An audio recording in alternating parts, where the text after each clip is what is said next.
This is the Humanist Report with Mike Figueredo.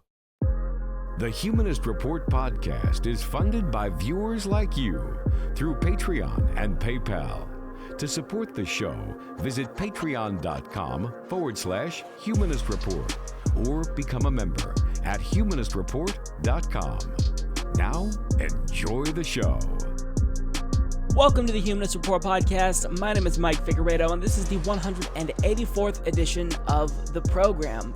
Today is Friday, March 15th, and before we get to the news, I want to take a moment to thank all of our newest Patreon, PayPal, and YouTube members, all of which either signed up just this last week to support us or increased their monthly pledge. And that includes Alex Dunn, Ananda Mide, Arlene Torres, Bara Alsgul, Cheryl Tyler, David Marcook, Density McCartney, Family and Addiction Counseling LLC, Geraldine Settle, Jason, Larry Adams, Mark Loomis, Masudi, Michelle Andre, Nathaniel Calloway Jr., Patricia Stevenson, Ramon Lazo, Renee Perre, Richard Wimbley, and Cheryl McDonald. So thank you so much to all of these kind individuals. If you'd like to sign up to support the show, you can do so by doing a number of things. You can either support us on YouTube by clicking join below the video, and that'll give you access to our videos before they go public. You can also go to humanistreport.com/support to become a PayPal member, or you can go to patreon.com/humanistreport. So thank you all to everyone who signed up or to the individuals who are considering it. So on today's episode, we'll talk about how CNN was out to get Tulsi Gabbard for the entirety of her town hall, and how she was grilled by Stephen Colbert for rejecting the U.S. empire's propaganda. Additionally, we'll talk about Pete Buttigieg's fake support for Medicare for all and why he's just another establishment Democrat for you all to dismiss. Also on this episode, Julian Castro is attacking progressives in order to propel his presidential campaign. Facebook censors Elizabeth Warren. Establishment journalists attack Bernie Sanders for the dumbest reasons yet. Joe Biden hits back at some of his progressive critics. And we'll talk about the nationwide college scam and why our president is officially Kevin from The Office. So all of these topics will be discussed on today's show, along with some others. Hopefully you guys will enjoy the program. I warned you guys after and even before Bernie Sanders launched that the establishment is going to do everything they possibly can do to smear him in an effort to tank his chances, because they don't want Bernie Sanders to win. They view him as an existential threat to the status quo. So if that means that they have to lie and be overly disingenuous to take him down, they're going to resort to that. But even after I tried to get you guys to know what to expect, even I couldn't have predicted the extent to which the attacks on Bernie Sanders would be absolutely moronic. Because if you want to know about the latest so-called scandal involving Bernie Sanders, well, there's some anti-Bernie journalists in this country that were doing some opposition research, and they found an old video of Bernie from 1986 where he said something that is very controversial in their view. Take a look. But during the course of this campaign, if you follow the issues that we're talking about, funding for social services, I am not going to be niggardly about funding for daycare. We are going to break the crisis in daycare in the state of Vermont if I'm elected governor. We're not going to have a situation where in some counties you have 15% availability. I don't know if you were able to spot the controversy there, but in case you missed it, the controversy was that in the context of talking about federal and state spending with regard to daycare, he used the word niggardly, which is actually a word that doesn't mean what it sounds like. If you go to the dictionary definition, it means reluctant to spend or meanly or ungenerously small or scanty. Now, admittedly, it's not a very common word, but it's essentially a synonym for stingy. There's no controversy. If you hear the context that he's using this word in, especially, that makes it even less controversial. But nonetheless, the fact that he used a word that sounds like a slur is problematic because, as Mediaite journalist Tommy Christopher says, I know it's not a slur, but I've always wondered why a person would choose to say that word when stingy would do just as well.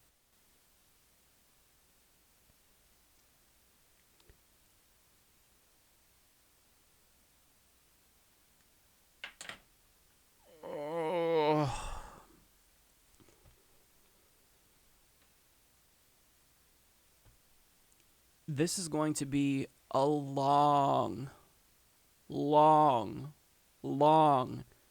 election cycle. I mean, why do synonyms exist? Why do we say pragmatic when we could be saying practical? I don't know. Language is this complex thing that we use to describe what we're thinking and feeling. But they're trying to dig up a controversy here in order to say, gotcha, Bernie. And it's just idiotic. And as Matt Binder puts it, this is almost as dumb as that time in 2016 when Bernie supporters were reciting the classic protest chant, hey, hey, ho, ho, and people pretended that it was a sexist slur directed at Hillary. Yeah, it's almost as if they're trying to do whatever they can to get Bernie Sanders and paint his supporters as racist, sexist Bernie bros. And there was another time back in 2016, now that Matt Binder points that out, where Hillary Clinton was attending a fundraising event. It was a high-dollar fundraising event with actor Ben Affleck, and there were protesters that were throwing dollar bills at the limo as it was driving by to head to this event. And people said that that was sexist because if you are at a strip club, you throw dollar bills at strippers. So since they were doing that to Hillary Clinton, even though it was in a completely different context, well, they were trying to do something that was sexist. And it's just, I mean, they try to remove the context away from things, and they try to do whatever they can to get Bernie Sanders. Now, the reason why we know that this is them doing nothing more than trying to get Bernie is because this wasn't controversial when another politician used the same word. There's plenty of people, as you know, Matt, in this Congress that will always send a blank check when it comes to spending money on defense, on war, but are a little bit more niggardly, if you will, on spending money on veterans when they come home. That was from 2012, and there really wasn't a peep from any of these same journalists who all of a sudden take issue with Bernie using that word. Now, I'm going to share an article from The Root that individuals like David Dole and Matt Binder are sharing, where it actually talks about this word and its use at length, and I think it's very helpful for people who have never heard of this word before and who want to get Bernie here. I think that this will be a really insightful read. Now, I know that after talking about that, it's going to seem impossible for me to say this, but the attacks on Bernie Sanders literally get even more idiotic. And I know this is difficult to fathom, but they do. So as consultant and contributor to The Guardian, Tom Watson asks on Twitter, why does Bernie always say brothers and sisters and not the other way around?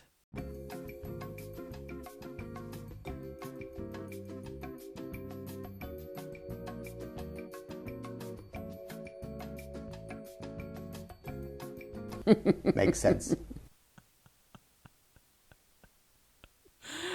Wow, Tom. Congratulations, Tom. You got him. I think that this is undeniable proof that Bernie Sanders is sexist. Now, the person who just stole the show with the perfect response here is Katie Halper, who asks this question to Tom Watson. Why does Tom end his last name with son and not daughter?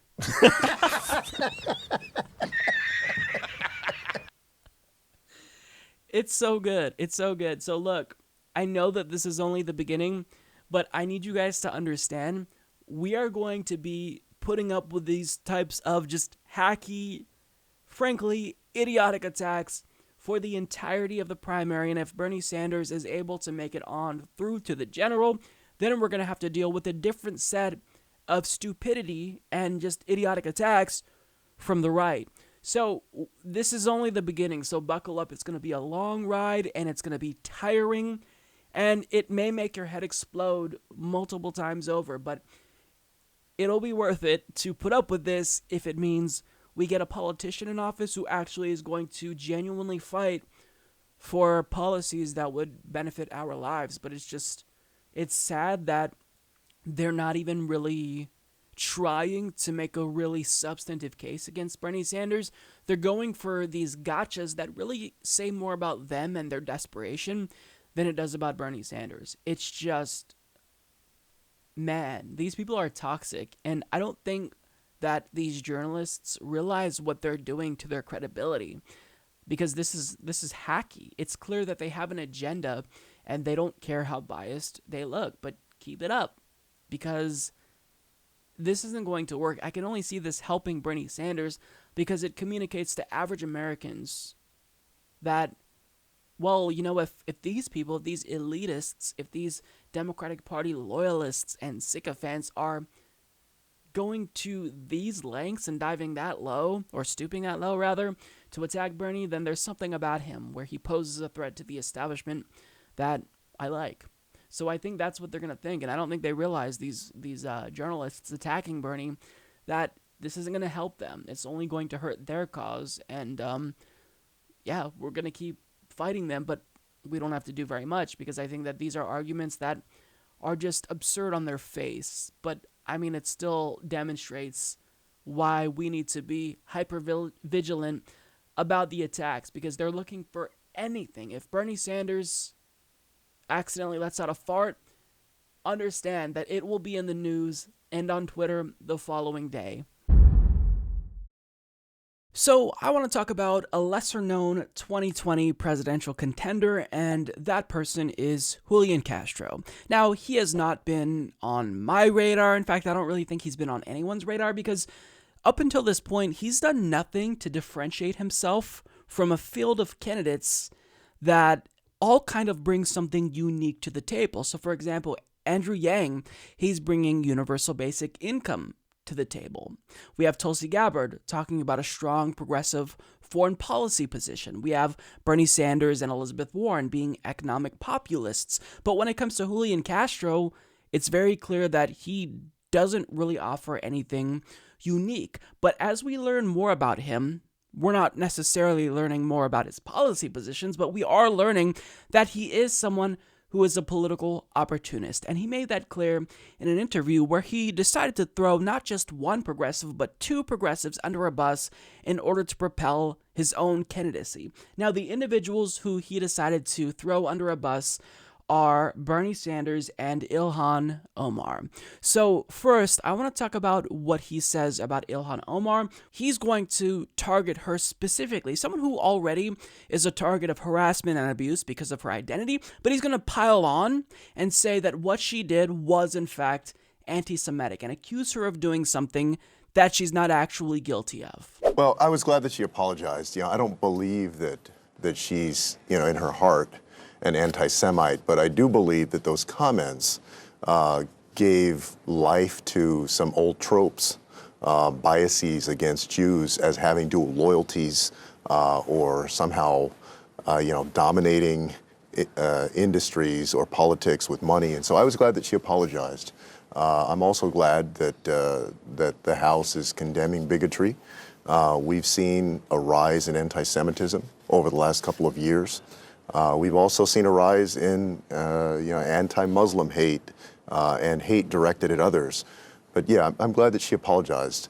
I do think that, it's fair whether the country is Israel or a European country or a Latin American country for people to criticize or to pick apart the policy that the United States is taking toward that country. Mm-hmm. But it should be done, I think, in a constructive way.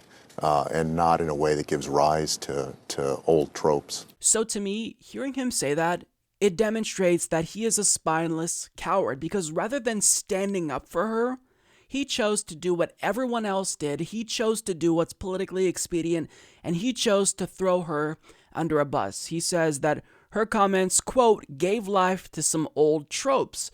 But he kind of contradicts himself towards the end there, because he says, look, it's not completely unreasonable to criticize Israel and specifically criticize America's relationship with Israel, but the way that she did it, it just wasn't constructive. okay, well, if you're going to say that, then you actually need to be specific.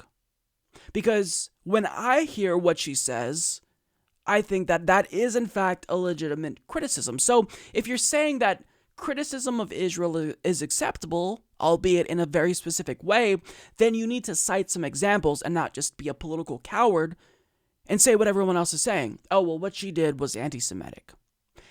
Well, then how do you criticize Israel? How do you navigate this topic while not being anti-Semitic? You gotta give us your ideas. And I understand that he had limited time in that short interview, but you can't just smear someone effectively and then explain that they're anti-Semitic while not giving us an example as to how she specifically went wrong and how she could improve and actually criticize Israel in a constructive way. And we know we're not going to get that example from Julian Castro because this is someone who was an establishment politician who would go along with the status quo on this particular issue. He would not criticize Israel. We know that because back in 2012 at a lunch event with AIPAC, he basically already swore allegiance to AIPAC and talked about how wonderful they are because they help facilitate this strong relationship between the United States and Israel. Work that AIPAC has done and is doing, and the reason that we're here today as well.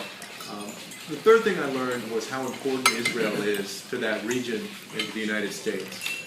Obviously democratic, a country that shares the values of the United States and is a beacon of hope in the Middle East, and very importantly, a great diplomatic friend to the United States and one that we have every interest in supporting.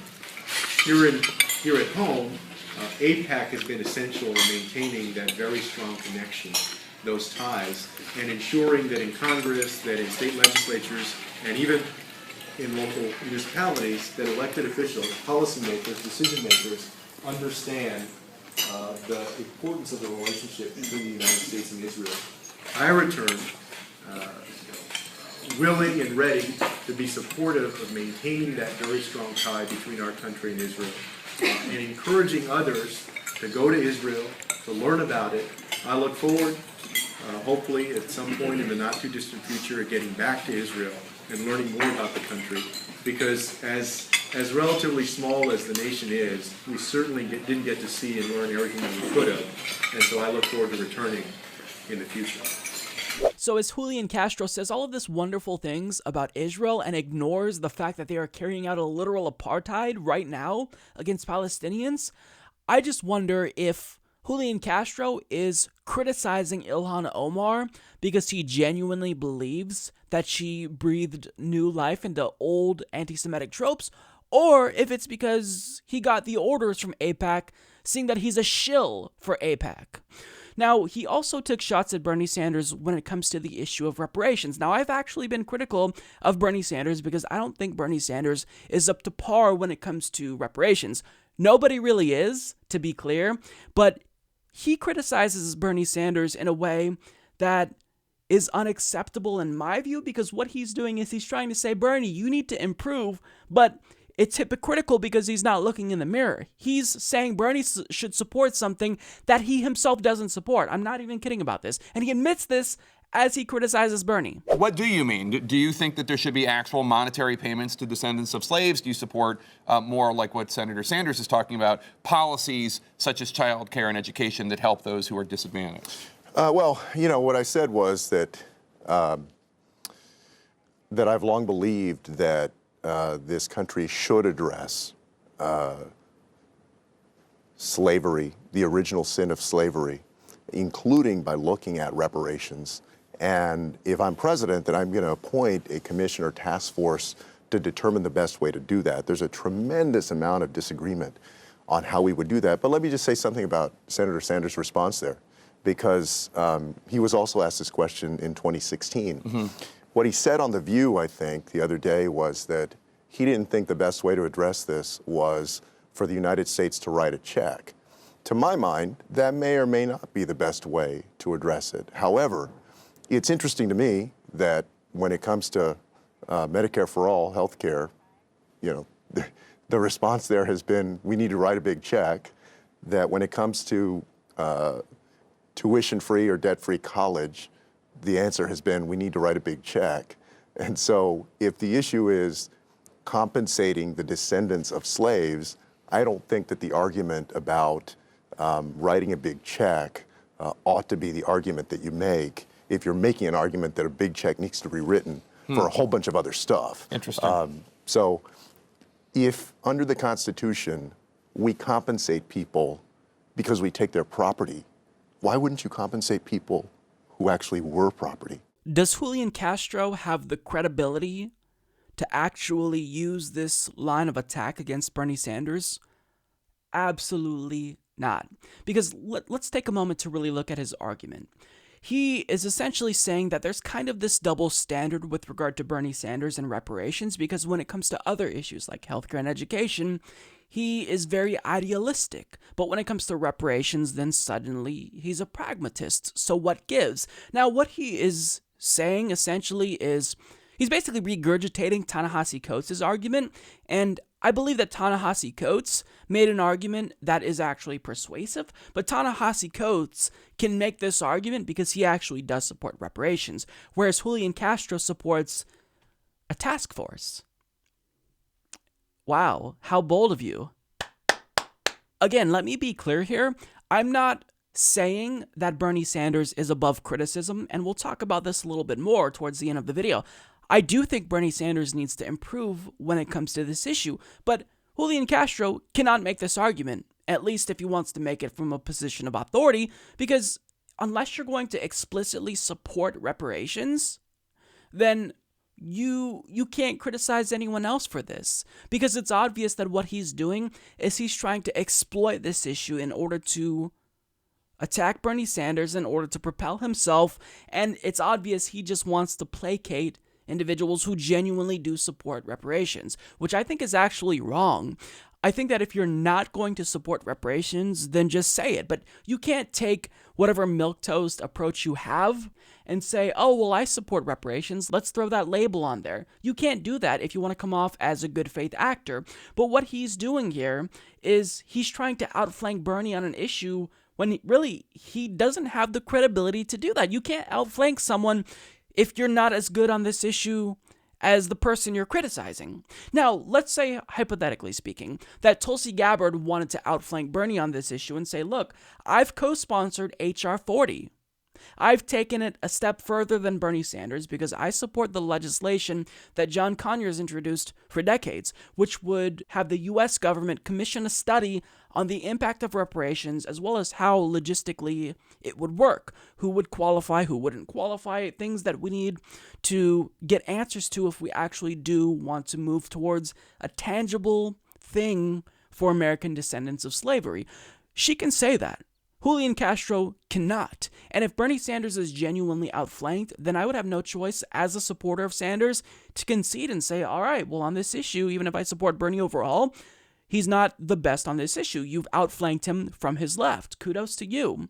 But Julian doesn't get to do that. Tulsi could, but Julian cannot. Now, there's other issues. Kirsten Gillibrand, for example, she explicitly said she supports abolishing ICE. Bernie Sanders has not. Now, has he made some progress and maybe hinted that he might be open to it? Sure, but he still isn't as good on this particular issue as Kirsten Gillibrand. So in the event, hypothetically, she came out and said, look, what gives, Bernie? I support abolishing ICE, but you don't.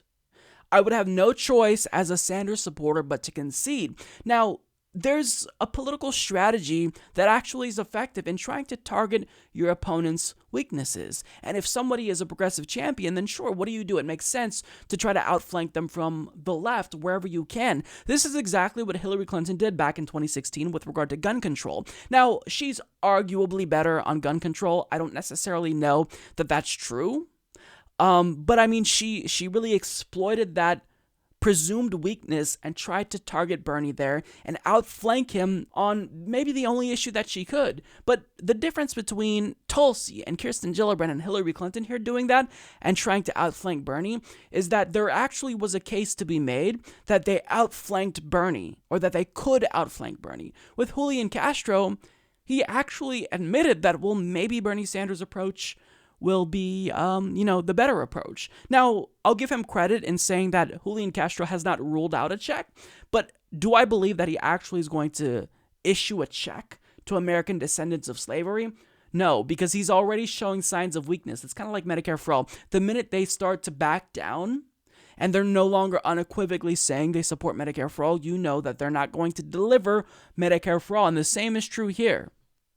So what Julian Castro is doing here is hypocritical. He's criticizing someone for not being good enough on an issue that he himself is not good enough on. Now, with that being said, I want to stress here that I'm not against criticisms of candidates who I support. If you're going to be critical of Bernie Sanders here, then I think that that's fine. Bernie Sanders is not above criticism just because I'm supporting him. And I've been critical of Tulsi Gabbard. I'm very critical of Elizabeth Warren. I'm critical of Andrew Yang. And I'm also critical of Bernie Sanders. So addressing the very specific issue of Bernie Sanders and reparations in a vacuum, does he need to improve? Yes, he does need to improve. Putting what Julian Castro said aside, Bernie Sanders himself needs to actually do better on this issue, because he is the most popular politician in America, and he shifted the Overton window when it comes to issues like Medicare for all and free college. So I have no doubts on my mind that if he came out swinging on reparations, he could unilaterally shift the Overton window to the left, which is why I think that criticisms of Sanders on this issue by good faith actors is actually necessary, because he actually has the power and influence to change minds and hearts on this issue, because admittedly, it's not a very popular issue yet. But that's why you make the case. And if we have someone like Bernie Sanders make a moral and a legal case for reparations, I think that really can do a lot. It can go a long way. So I think that as progressives, we need to not try to be blind here and say, oh, well, just stop talking about this issue. Because no, I think that we need to improve here. We need to be good allies and listen to American descendants of slavery who are making a very powerful case for reparations. And if you want to hear from them and not a white dude telling you why we should support reparations, then go to ADOS101.com. But let me just say this. So when it comes to slaves generations ago who were never compensated for their labor, even if they're no longer around, well, I do think you can make the legal and moral argument that their descendants, the descendants of slavery, are still entitled to that legal debt that the United States government owes. We're not saying that white people have to pay black people. We're saying the government owes a debt to American descendants of slavery, especially considering that slavery haunts American political institutions to this very day, that black people are still disadvantaged in every conceivable way in comparison with their white counterparts. So if Americans nowadays, if they do a job and they're able to sue for the labor that they weren't paid for and get a cash settlement, why can't American descendants of slaves do the same thing and sue the American government for unpaid labor that, even if it was generations ago, they still are entitled to, especially considering that historically this is what we've done. I mean, when you sue someone for wronging you, you get a payment.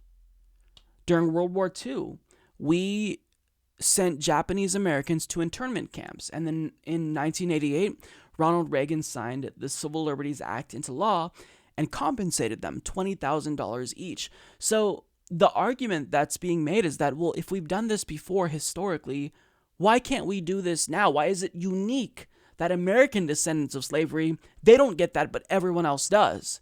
And there's no answer to that, because they deserve reparations. And you have to understand that, of course, it's the case that the establishment is currently weaponizing this issue in order to beat down Bernie Sanders. If you don't recognize that, then you're not politically savvy. But at the same time, Bernie's got to be more savvy. He's got to acknowledge that this is what the establishment is going to do, and he's got to come out ahead of them and say, look, maybe it's been the case that I was wrong on this issue, but I think he's probably going to be defensive on this because the establishment is clearly using this issue and exploiting this issue to beat him down.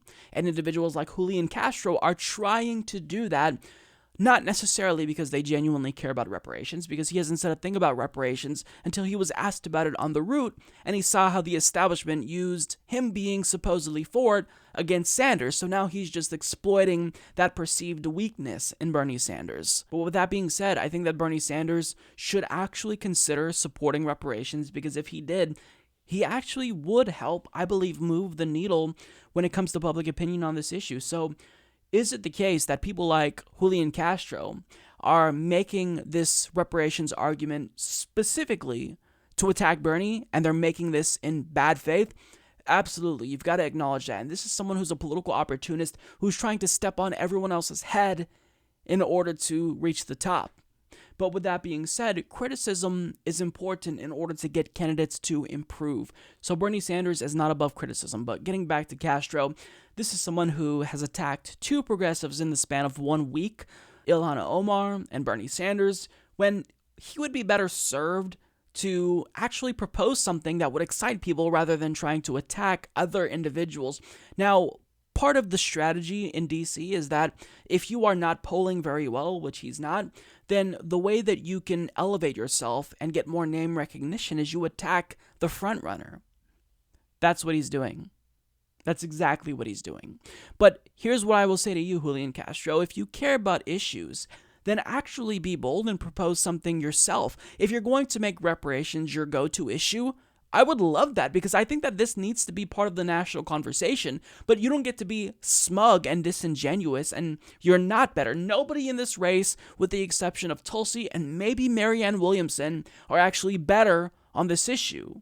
Nobody but them.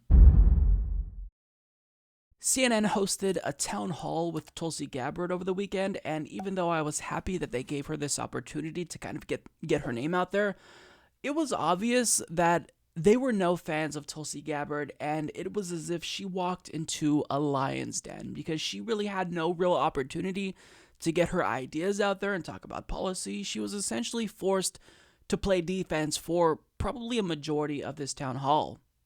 Now, with that being said, I still do think that she performed well given the circumstances, but I mean, they treated her as if she was a bad person and that was the default position, and she needed to prove to us that she wasn't a bad person. And everything, even positives about her, were spun in a way and framed in a way to try to make her look bad. So an example of that is this question that was asked about her supposedly taking a contradictory stance because, well, if you are anti-interventionist, then how do you reconcile that fact that you were a troop? Literally, somebody asked this question. How can you be both an anti-interventionist and also serve in the military?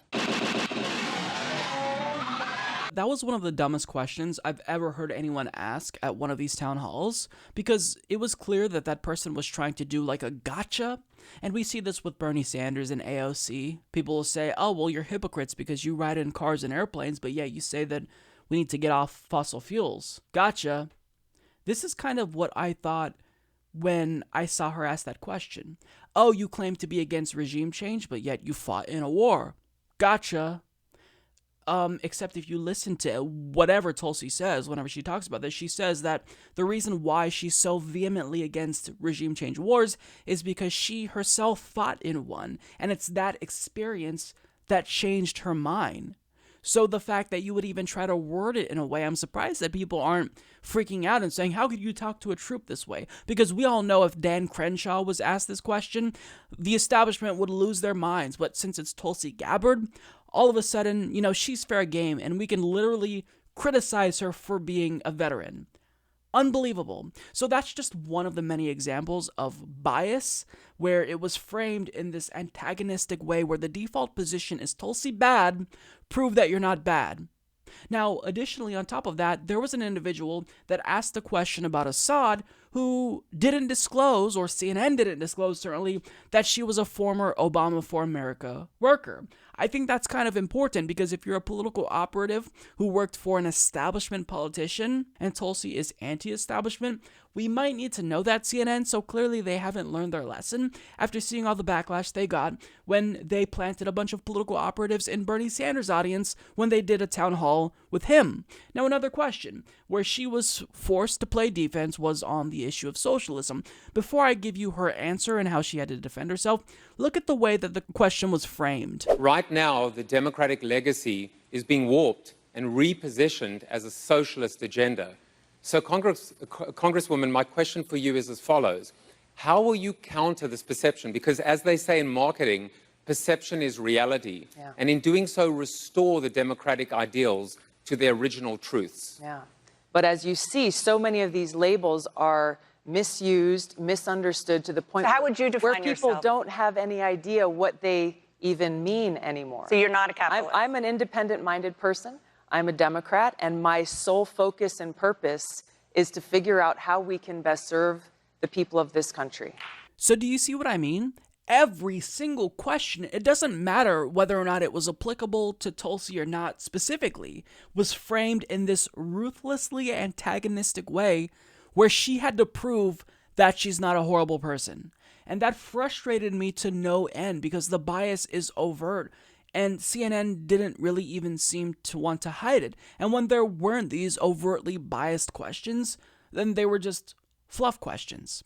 Now look, I've said this once, I'll say it again. I'm not against individuals being critical of candidates even if I support them, but there's a line between being ruthlessly antagonistic and trying to push a candidate for clarification where there are perceived weaknesses. And I do think that CNN did, in fact, cross that line. With that being said, the entirety of this town hall was not a complete disaster because, like I said, I do think that Tulsi Gabbard performed well given the circumstances.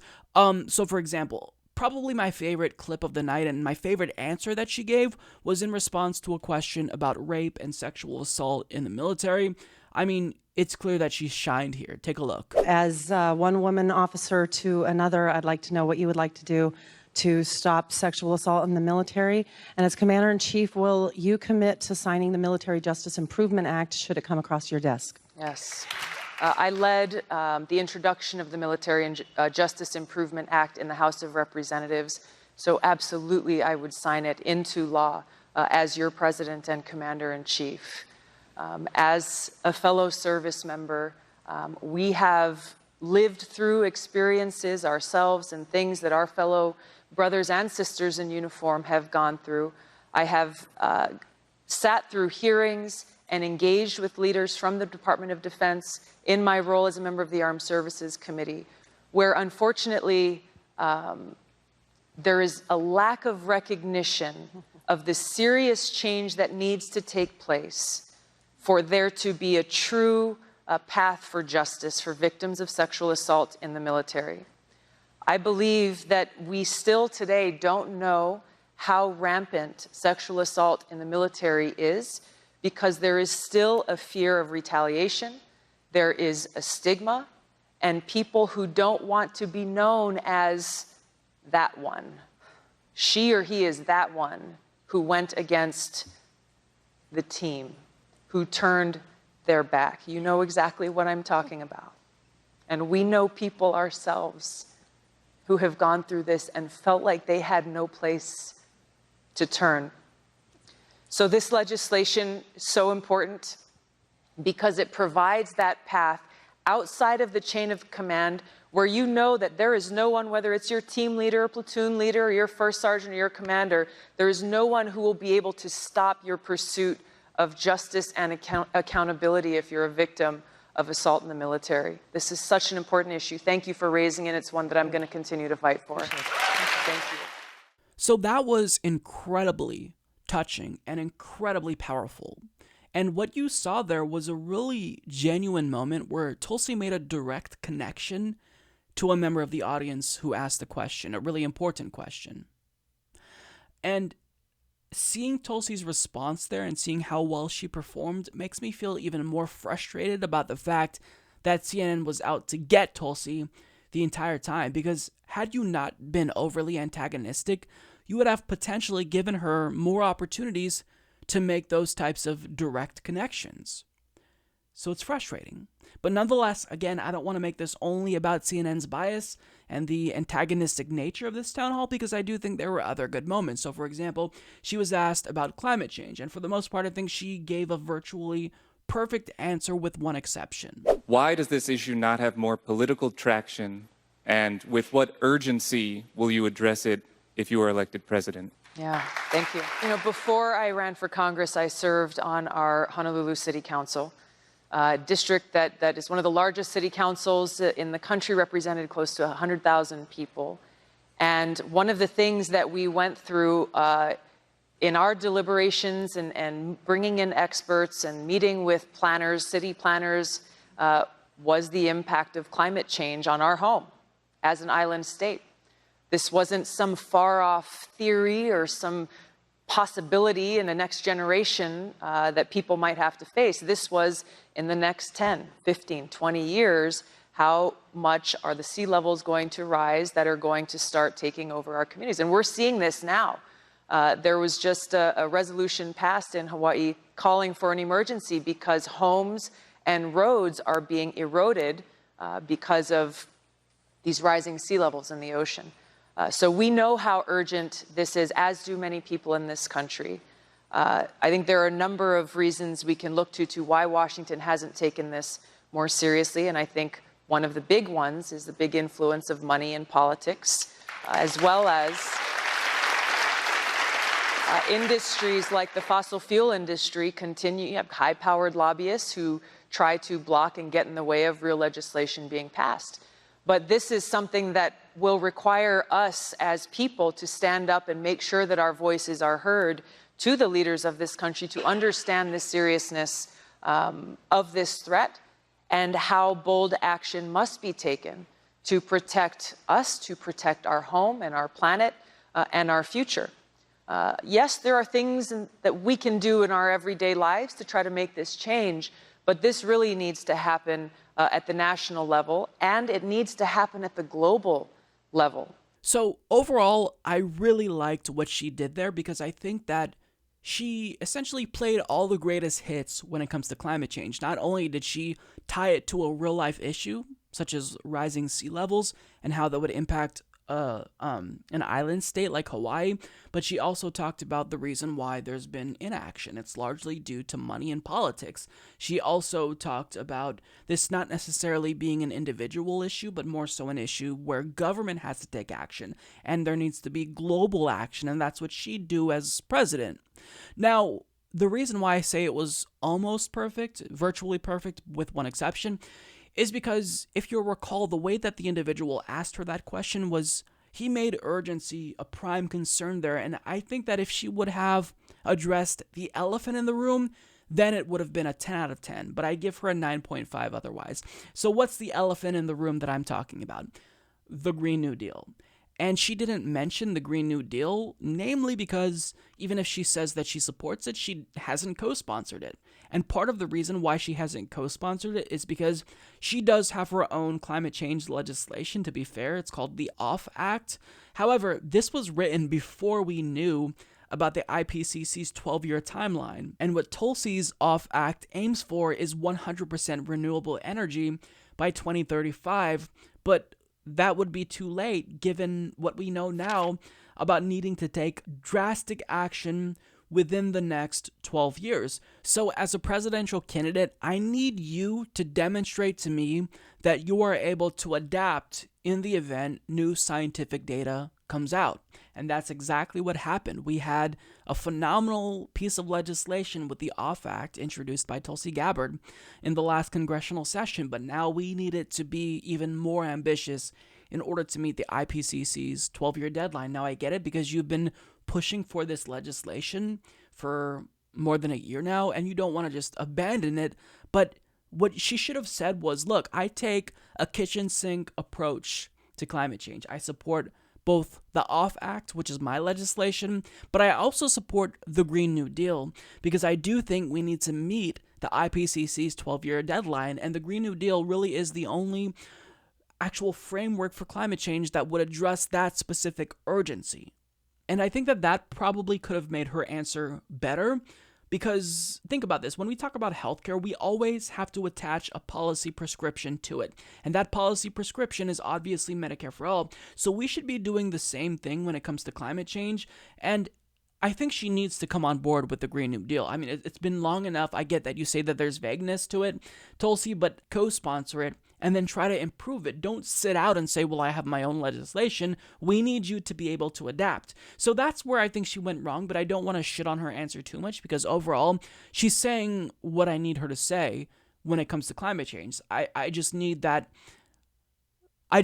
her, rather, to acknowledge that there is this 12-year deadline and I am pledging to meet that 12-year deadline. So it was a virtually perfect answer. It would have been much better had she talked about the Green New Deal, so it's kind of getting awkward because she's not addressing the Green New Deal head on. And even if you have your own legislation, you got to talk about what's popular and what has name recognition, in my opinion. Another thing here, the question of Ilhan Omar came up, and before we get to Tulsi's answer, I just want to give you a look at the way that this was framed, because you could have guessed it was framed very terribly, in a horrible way that both sides is the situation. I'm troubled by the increase in both Islamophobia and anti-Semitism that's infecting discourse on both sides of the political aisle. I do not like that framing, because when you both sides an issue like anti-Semitism, what you're essentially doing, and I don't know anything about this individual who asked that question, but you can assume that if she's saying, oh, well, there's anti-Semitism on the left, well, what's she alluding to? Because there's no real anti-Semitism or hate on the left to the extent that there is on the right, so you can't both sides this, but what is she alluding to? Oh, well, criticisms of Israel is tantamount to anti-Semitism. That's essentially what we're being primed to believe here when she says something like that. Now, this is something that she probably did unwittingly. I don't think that she was trying to come in with this nefarious agenda to get us to think that criticisms of Israel is tantamount to anti-Semitism, but that's essentially what happened. So just understand there that when you frame a question like that, you're reshaping the discussion in a really disingenuous way. Now, Tulsi Gabbard went on to give a response about Ilhan Omar, and then she condemned, hate as a whole, and then she was asked specifically about Ilhan Omar's comments, and this is really, I think, the one instance where I was actually disappointed in Tulsi's response. Ilhan Omar suggested that support for Israel in Congress is, quote, all about the Benjamins, and criticized lawmakers just this past week for supporting Israel as potentially having, quote, allegiance to a foreign country. What do you think about these statements, and do you think this is anti-Semitic? Well, let's look at the bigger issue here. The bigger issue is, there's a couple actually, of making sure that as members of Congress and as people in this country, we can have open dialogue about our foreign policy. As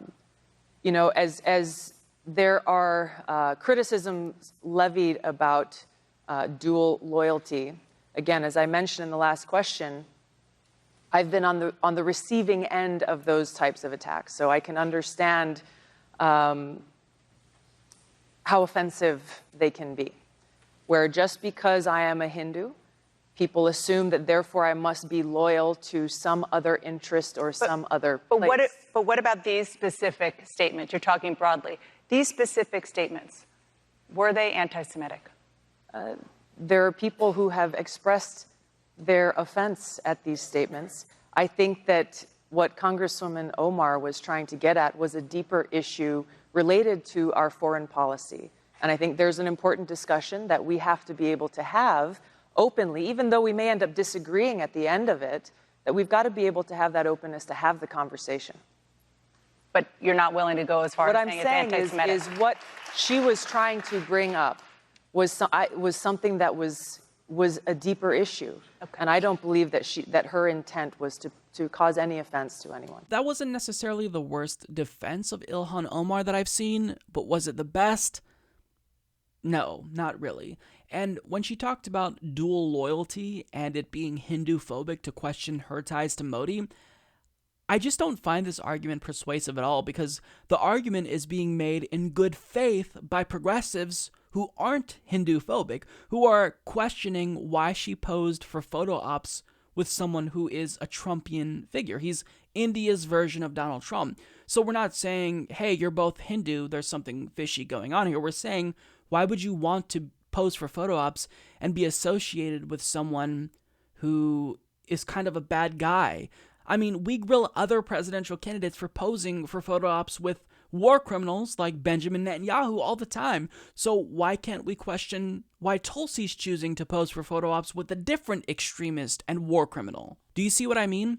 It's almost like she's invoking Hindu phobia to shut down criticism, which is kind of similar to the way that individuals who don't want you to criticize Israel will invoke anti-Semitism to get you to shut up. And it seems disingenuous to me. And I think that she hasn't heard this argument, which is why she keeps making it. But we're making this argument in good faith. And what it seems like is she's trying to invoke identity politics in order to not really explain why she chose to pose for photo ops with Narendra Modi. Now, I'll ask her about this when she comes on my show. She is still planning to come on my podcast because I do think that it's important for her to explain why she chose to pose for photo ops with someone who's an objectively bad person, I think. So I don't find her argument persuasive here with regard to Hindu phobia. I do think Hindu phobia is something that is problematic in the United States because there's so little visibility for individuals who are Hindu. But in this instance, as a leader, I don't find her argument persuasive.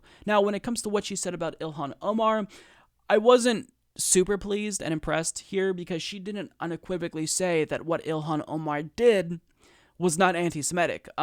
She claimed that Ilhan probably didn't intend for it to come off that way, but Tulsi still kind of implied that, well, since some people took it that way, then maybe it's a problem. But again, you can't take bad faith arguments as evidence that something is or isn't anti-Semitic, because the same types of bad faith arguments are being made right now about Tulsi Gabbard being an Assad toady.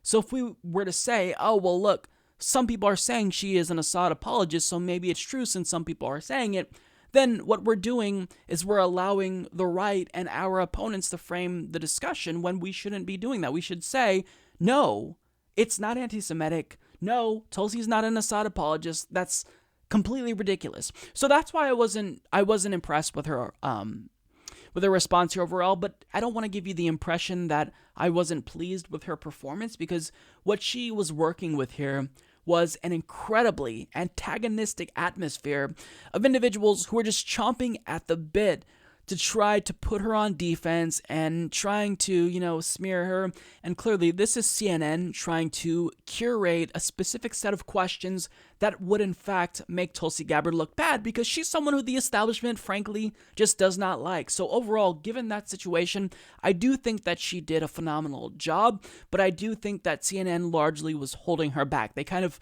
clipped her wings and wouldn't allow her to truly fly.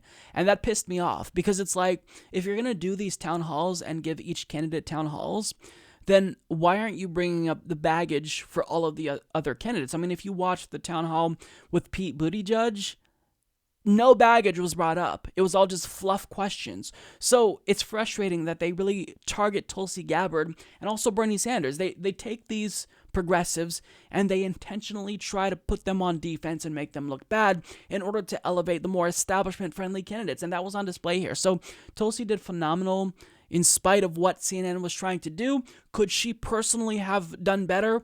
Sure, but I mean, she didn't really have to do much to improve. I still think she did phenomenal here. But CNN, they're so biased, and this is why people don't trust them and why they don't have credibility. It's because even when you give a candidate a platform and you are doing something that's seemingly beneficial to them, they're still doing it in an underhanded way to ultimately bring them down. And that is just, it's the definition of bias in media. It's the definition of trying to manufacture consent that the establishment deems appropriate.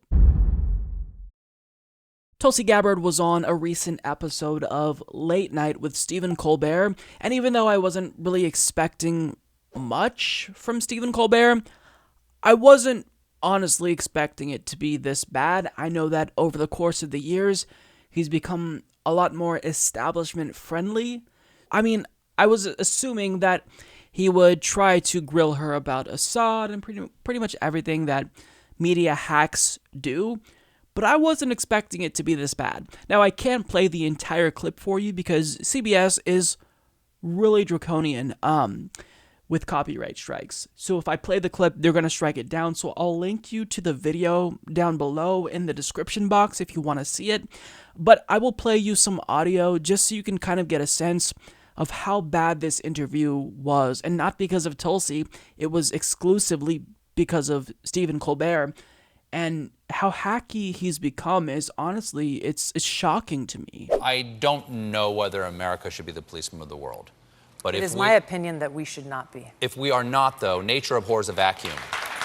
And if we are not involved in international conflicts or trying to quell international conflicts, certainly the Russians and the Chinese will fill that vacuum, and we will step away from the world stage in a significant way that might destabilize in the world, because the United States, however flawed, is a force for good in the world, in my opinion. Would you agree with that? I do agree with that. My point is that in order to be a force for good, we must actually do good.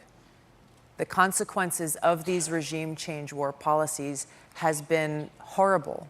It has been completely the opposite of that intention, of that good that the United States should be standing for. So I don't advocate for isolationism. That's not at all what I'm talking about. I'm talking about making sure that we have relationships with other countries that's based on cooperation, not conflict, and that we're thinking through and exercising foresight on the decisions that we're making and understanding what those consequences are. You've gotten some fans in the Trump supporter world. David Duke, Steve Bannon, and Matt Gaetz. Is that his name? Matt Gaetz. What do you make of how much they like you? You should ask them. Look, I have denounced strongly, time and again, the white nationalist views of David Duke and the racist and bigoted views of people who are fomenting hatred and even violence. This is unacceptable and something that we should all stand up and condemn. Wow. What he said there, it demonstrated that he's ignorant. And I struggle to call him ignorant because he used to actually be someone who was insightful. He would speak truth to power. He would challenge the status quo. But now, he is espousing talking points that legitimize this idea that the U.S. is an empire that's good. We're a force for good in the world. It's not like we're bullying other countries and we're being an international asshole because, we want resources and international hegemony. We're doing it because we're good. Really, Stephen? You're gonna say this, of all people? It just goes to show you that without Jon Stewart there to influence him, he doesn't know what to do, so he just says what everyone else says. How can you contend that the United States is a force for good when we are currently doing illegal drone strikes in Pakistan, in Yemen, Somalia, and we're literally violating their sovereignty and territorial integrity, and they've told us, we don't want you to do these drone strikes in our backyard. Leave. There have been courts that have ruled that the United States needs to stop doing this, and we don't listen. Can you imagine if Canada was doing this and they were doing drone strikes in Texas? There would be outrage. And if we heard a Canadian say, oh, well, we're a force for good, even if we're terrorizing the United States, heads would explode. But because it's us, and since Stephen Colbert is unable to see past his Americanism or Americanist, whatever you want to call it, he just says, well, we're a force for good because that's what I'm told. Maybe try to be a little bit introspective once in a while, Stephen, and understand that the United States, objectively speaking, has not been a force for good in the world. If you poll individuals from around the globe, they're going to say that the number one threat or something along those lines is the United States. Because we are. We're not a force for good. We're an empire that, like other empires previously before us, we're doing a lot of bad things around the world and we're claiming to be the good guys. We're doing it under the guise of spreading democracy. And now it's not even like there's a facade anymore. I mean, you have John Bolton straight up saying, we want to invade Venezuela because we want their oil. You have a president that said this. And what Tulsi said was important. In order to be a force for good, we must do good. It's as simple as that. You can't say that we're a force for good if we're doing evil everywhere. And that's fine if you want to talk about what other countries are doing, but you can't just look at their actions in a vacuum and suggest, well, if we don't be the world police, then it's going to be Russia or China. You've got to acknowledge that we are not well liked among people around the world, and for good reason.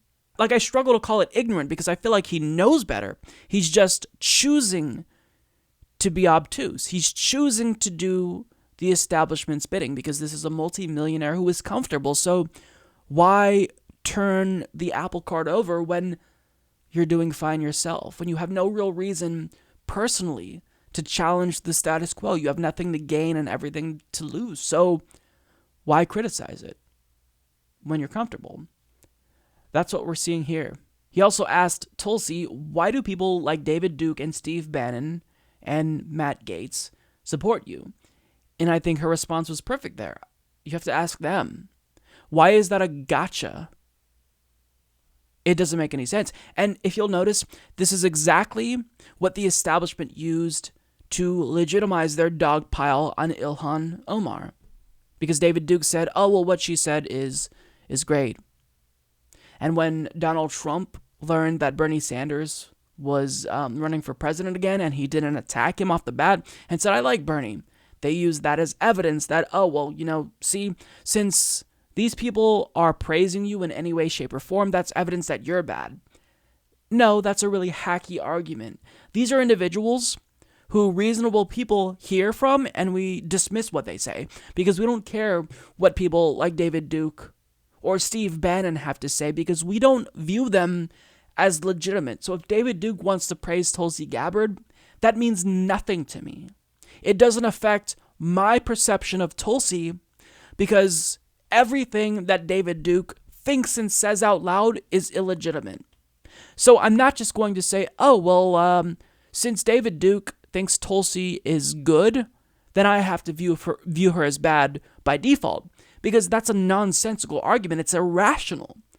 If David Duke says that ice cream is delicious, are we supposed to turn on ice cream? I'm not turning on ice cream. So do you understand why this is so hacky?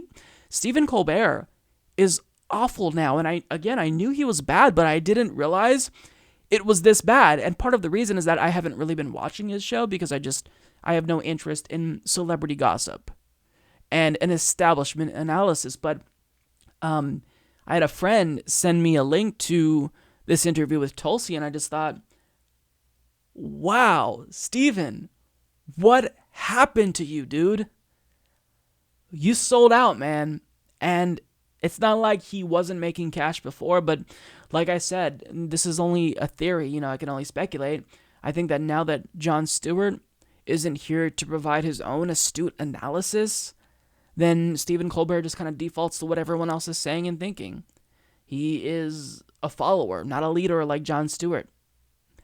And it's sad because comedy in America, in the era of Trump, you have material gifted to you. But yet this is what comedians, for the most part, not every comedian, of course, are resorting to. They're doing the hackiest establishment bidding. You have Ashton Kutcher tweeting out support for the CIA, drinking from a CIA cup. I mean, what happened to comedy when it should be thriving in the Donald Trump era? So, I would encourage you to watch the clip, but you probably already know what to expect. Just that little clip that I showed you is going to give you all you need to know that this was a shit show. But kudos to Tulsi, because even though, more so than anyone, she's put up with the hackiest smears. I don't know how she does it, but she keeps her cool every single time. I would be losing it on these people. I would be getting so frustrated because to just have them berate you time after time, at what point does that wear you down? But it's not getting to Tulsi. And kudos to her, because she's a bigger person than I am, because I wouldn't be able to deal with this and be calm. I would be pissed and I would be expressing that. But, I think she's a veteran in the political sense. She knows what she's doing. Pretty much any article that you read about CNN's town hall with Pete Buttigieg will tell you that it was received really well. And I think it probably was received really well. And I kind of feel like I'm the only one who came away from it liking him less. And part of that is because probably nobody really knew who he was, but I already was relatively familiar with Pete Buttigieg. And, you know, it's very clear that when you listen to him, he's someone who comes across as an individual that knows what they're talking about. He's very descriptive and articulate in talking about specific policies that are relatively bold. But at this town hall, I'm basically writing him off. One strike, you're out. Because a couple of weeks ago, I actually gave him credit because he was talking about Medicare for All in a really bold way, saying that, no, this is not a radical idea. The people who are against it are actually radical. And it's because the Overton window has shifted so far to the right that a policy like Medicare for All, it just seems like it's radical. But in actuality, it's not. It's more of a compromise between a private system and a completely socialized system like the UK has. So what he said impressed me, and he kind of went on my radar at that point. It seemed like he was going to be someone who was going to try to be progressive. But with that being said, I felt something that I couldn't quantify. I was getting bullshitter vibes from him. And I couldn't really articulate why I was getting bullshit vibes from him. It just seemed like he was someone that was trying to placate progressives. But I didn't bring this up because, why criticize someone if you don't really have evidence to back up your feelings? Because facts over feelings, right? But now it's very clear that I should have trusted my instincts on him because he backtracked on Medicare for All in a really substantial way. And rather than just saying unequivocally, I support Medicare for All, what he advocated for here is basically a public option, making him the sixth 2020 candidate who has since endorsed Medicare for All and then walked back that endorsement. This is what he had to say. First of all, we still have uninsured and underinsured people, millions. And it's one of the reasons why we can't be satisfied with where we are. The ACA made a great difference. It made a big difference for members of my own family. But it hasn't gotten us all the way there, and it's vulnerable to being undermined. As a matter of fact, right now, it's under attack by the current administration. That's why I believe we do need to move in the direction of a Medicare for All system. Now, I think anyone in politics who lets the words Medicare for All escape their lips also has a responsibility to explain how we could actually get there. Because as you know, from working on this day in and day out, it's not something you can just flip a switch and do. In my view, the best way to do that is through what you might call a Medicare for All who want it setup. In other words, you take some flavor of Medicare, you make it available on the exchange as a kind of public option, and you invite people to buy into it. So I absolutely hated that answer. Because what he's doing is especially disingenuous and nefarious. Because he answers that question starting out saying, quote, we do need to move in the direction of a Medicare for All system. But then what he proceeds to do is advocate for a public option. But what makes it really disgusting is that he's stealing the label Medicare for All in order to get you to think he supports Medicare for All, while he tells you about a public option in actuality.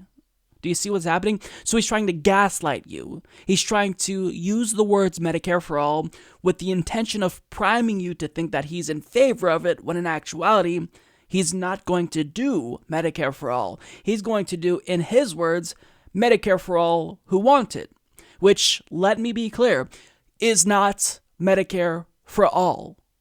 It's kind of the same thing we're seeing with regard to reparations and how Elizabeth Warren, Kamala Harris, and Julian Castro are trying to pretend as if they're in favor of reparations by calling what they support reparations, but if you look at the policy, it's not reparations.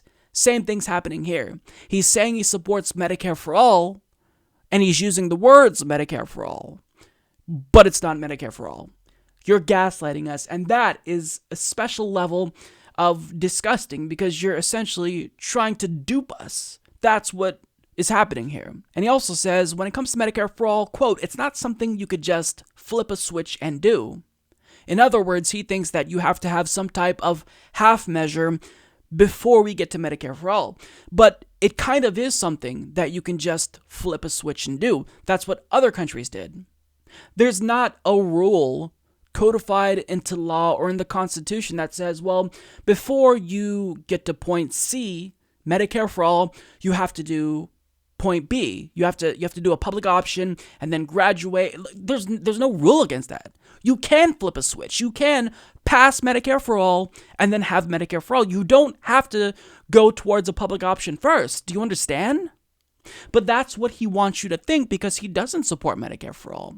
And the reason why he's being very clear in advocating for a public option and not Medicare for all is because he doesn't want to piss off private insurers who might be inclined to donate to him. And I'm saying this because he kind of said the same thing about Wall Street money. He said, I'm not going to not take Wall Street money, but I don't think that they're going to want to give me money. So he's not going to close off the possibility of taking Wall Street money. It's just that he is, he's not going to ask for it. But if it comes, okay, cool. That's a win-win. And the same is probably true about Medicare for all. So not a good answer. And strike one, you're out, buddy. Sorry, you are now officially off my radar because the way that I viewed him was kind of as an establishment individual, but out of all the establishment figures, the Kamala Harrises, the Kirsten Gillibrands, the Cory Bookers, he was probably the best out of the establishment candidates with one foot in the progressive field and another foot in the establishment field. Right here, he straight up flipped on this. And now after watching the entirety of his town hall, I am getting strong Obama vibes from Pete Buttigieg, and I think that it's evident this guy's a bullshitter. He's gay Obama. He's super rehearsed. He's now used the same scripted lines multiple times. In 2054, I'll be the current age of the current president, God willing. Okay, dude, you've said that time and again, but now we're on to the fact that it's scripted. So, now is the time to sell your stock in Pete Buttigieg. This dude is not the real deal. He's not progressive. He's no Andrew Yang. He's not bringing anything unique. He's just another establishment figure. And even if he is an articulate and polished politician, I have no interest in supporting another establishment shill who's going to get in office, promise us a lot of bold things, and then just maintain the status quo. That's not acceptable. I'll pass on that. But when it comes to Medicare for all, that wasn't the only area where I was disappointed in Pete Buttigieg, because he also had a pretty disappointing response to Venezuela, because even though he explicitly stated that he's against regime change, which is good, well, he didn't rule out non-militaristic intervention, meaning he's pro-meddling, which means he's inadvertently pro-regime change, albeit in a roundabout way. So he's not going to support a coup of Venezuela militarily, but if he can do sanctions or something like that to overthrow Maduro, he's in favor of it. Well, you're still meddling. And that's not acceptable. So I didn't like that answer. And he cited universal basic income when talking about automation, but wouldn't commit to supporting it. Well, there's already a lane in this race for Andrew Yang, who's supporting unequivocally and proudly and boldly universal basic income. So I don't understand what place Pete Buttigieg has in this field. I don't get it, because he's not offering anything different or unique. And it's not just that I was unimpressed with his performance. I was also unimpressed with the questions that were asked, because, it's clear that unlike the Tulsi town hall, CNN wasn't out to get him, and as a result, you had fluff questions like this. What advantages does your age grant you to being the next president, and what limitations does it offer, and how will you overcome those? Who gives a shit? Jesus, you have the chance to ask a presidential candidate a question about any policy, and you ask him about age. Jesus Christ. This is why nobody takes the mainstream media seriously, because CNN curates these questions, but they let this one through. Let's throw him a softball. Jesus, who cares about that? Who listened to that guy ask a question and thought, that's exactly what I wanted to know? I don't give a shit about that. Ask him about the fucking policies. He's going to be president, or he's running to be president. So ask him about the policies. Jesus Christ, people, what is wrong with you? But to be fair, to kind of take a moment to stop and try to be fair, the entirety of this town hall was not a disappointment. This was my favorite moment, where he talked about the Supreme Court and a potential court packing plan. Here's what he had to say. Eliminating, or whatever you want to do with the Electoral College, it's not the only radical change you're proposing, because you've also suggested that the U.S. Supreme Court go from 9 justices to 15 to, quote, take the politics out of it a little. Yeah. But how would a liberal president adding 6 justices to a conservative court take the politics out of it a little? Sure. So what we need to do is stop the Supreme Court from sliding toward being viewed as a nakedly political institution. And I'm for us contemplating whatever policy options will allow that to be possible. One of them involves having 15 instead of 9 justices, but I'm not just talking about, suppose I get elected as president, putting on 6 justices I think agree with me, and then daring the next president, who might be conservative, to throw on a couple more. I mean, that's the last thing we want to do. What we need to do is stop every vacancy from becoming this apocalyptic ideological battle that harms the court and the country. The proposal that I've mentioned, that I think is one of many we should probably consider, it does expand the court to 15, but it changes the structure a little bit. Only 10 of them are politically appointed by Democratic or Republican presidents. The other 5 can only be seated by unanimous consent of the remaining 10.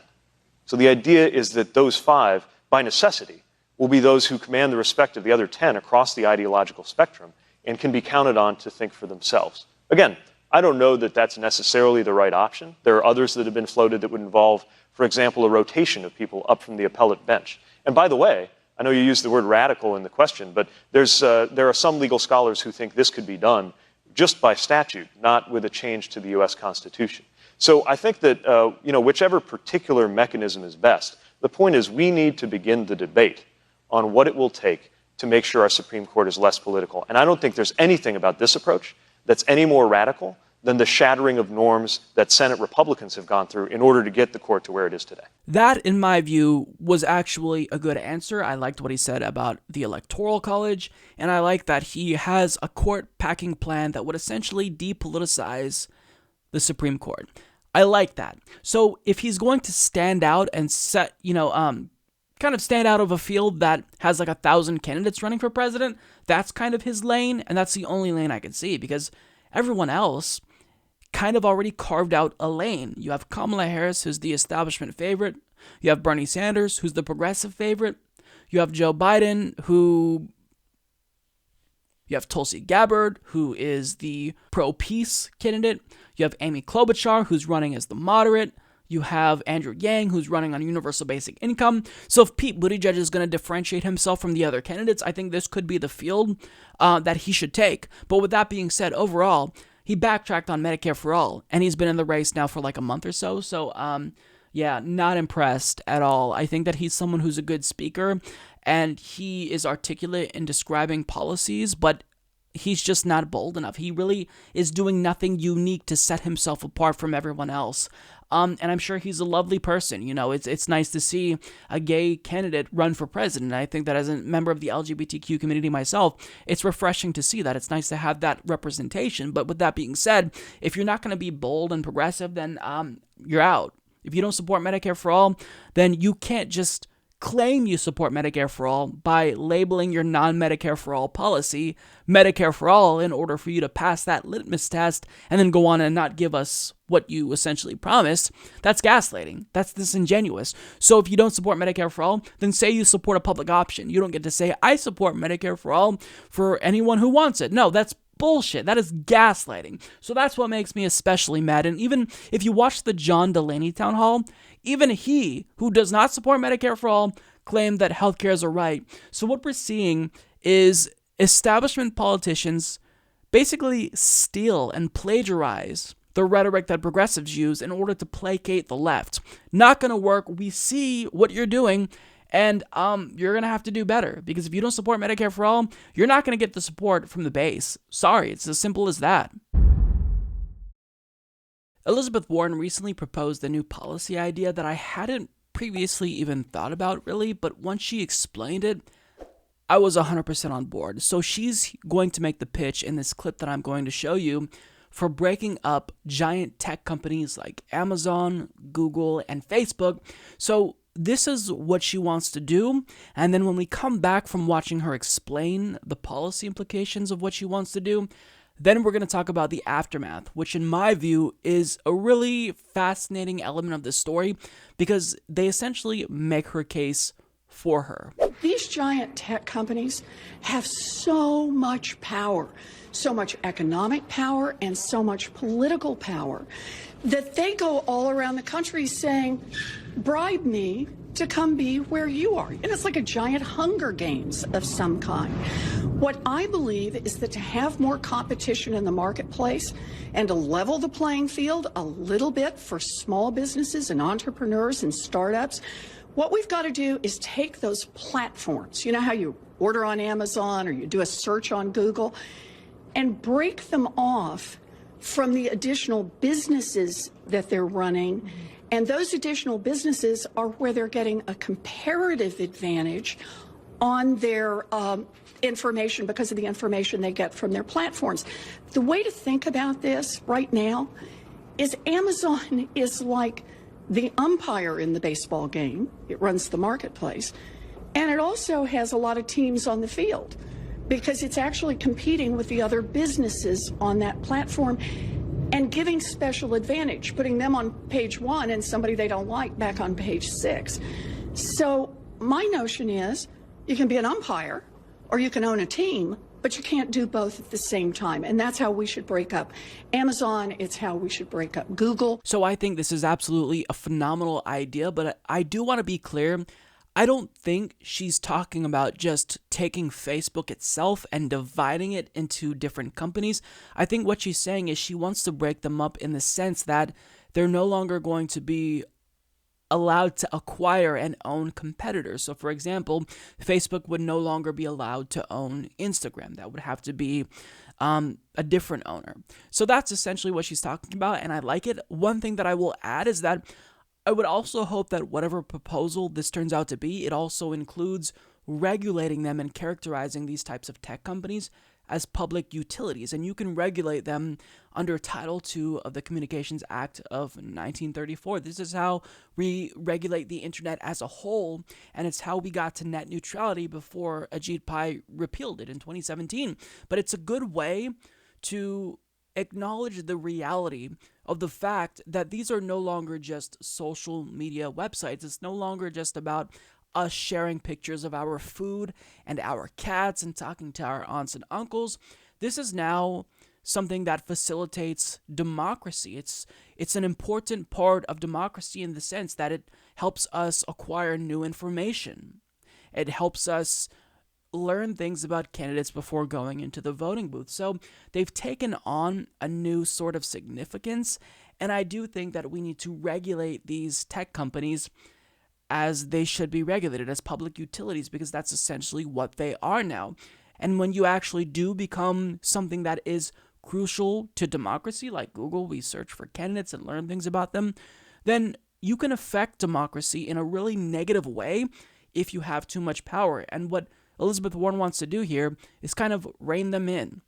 But after she talked about breaking up Facebook, what they did in response was they retaliated. They actually took her 2020 presidential ads and stopped running them. They censored her, literally. So, as Cristiano Lima of Politico reports, Facebook removed several ads placed by Senator Elizabeth Warren's presidential campaign that called for the breakup of Facebook and other tech giants. The ads, which had identical images and text, touted Warren's recently announced plan to unwind anti-competitive tech mergers, including Facebook's acquisition of WhatsApp and Instagram. Now, I think it's obvious to everyone that they removed her ad because she talked about breaking them up, and financially, obviously, they don't want that to happen, right? But they're not going to come out and say, we tried to censor Elizabeth Warren because she said something that we don't like. They're going to give some type of bullshit excuse as to why they did it. This is their excuse. Quote, "We removed the ads because they violated our policies against use of our corporate logo," the spokesperson said. Yeah, I'm not buying it. It's evident that they removed her ad because they didn't like what she was saying. And what they're doing is demonstrating why they need to be regulated as public utilities and broken up. Because if you are so big, then you're not just a widely used social media app. You acquire power with growth, and now you threaten democracy. So if a presidential candidate says something that you don't like, now you can unilaterally silence them. And it's not just about this issue. It's not just that Elizabeth Warren can say we should break up Facebook and then be censored because of that. If they're censoring her over this, they can censor anyone over anything. And there's essentially no recourse because there's little to no oversight over these tech giants. They're not democratically elected. We have no say. So something that's so crucial now to democracy is going to need to be looked at in a more thorough way. We're going to have to grapple with the fact that these aren't just tech companies that are private companies. They play a role in democracy, and we need to treat them as such, because if they misuse the power they have, they can harm the country and potentially the world in a really substantial way. So after they received backlash for censoring Elizabeth Warren effectively, they started to walk back those claims and said, look, we're going to restore the ads. Now that you noticed, they didn't say that, but that's what they're doing. They're restoring the ads because we all noticed, and they said that they're restoring the ads in the interest of, quote, robust debate. In other words, you got caught censoring someone who said something you didn't like, and now you're doing a 180. And you're also proving her right in the process.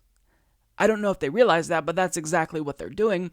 But Elizabeth Warren realizes this, and she went on Twitter and did a victory lap saying, curious why I think Facebook has too much power. Let's start with their ability to shut down a debate over whether Facebook has too much power.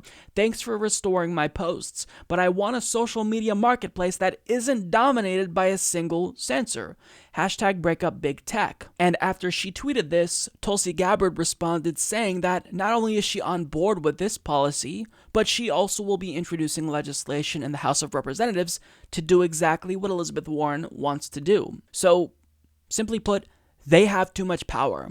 When you become so large that you have the power to unilaterally censor political opponents, you have too much power. And the government needs to regulate you as the public utility that you are. And look, it's not just Facebook. You don't really have to go far to see how these social media giants and tech giants can basically choose winners or losers based on who they do or don't like. So if you go to YouTube's trending page and look at the news section, these are supposedly the videos that are trending and gaining traction across the entire site. I mean, these are videos that are not popular. They have hundreds of views, if even, and they really struggle to cross the 1,000-view threshold. Whereas if you look at my videos, all of them have more than 1,000 views, and even my lowest viewed video has more views than one of the higher viewed videos on YouTube's trending page. But you'll never see my videos on the trending page. You'll never see a Secular Talk or a Rational National or a Young Turks or a Kim Iverson video on YouTube's trending page, because YouTube can unilaterally choose winners and losers.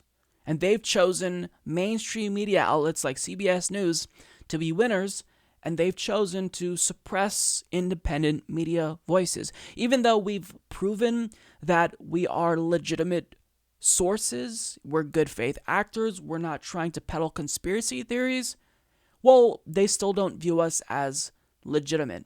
So they're choosing to pretend as if these videos with 30 views from the Sacramento Bee are trending across a website that has millions upon millions of views, possibly billions every single day, but our videos aren't good enough. So that's what they're doing. They're choosing winners and losers, and they're not providing you with all access to information.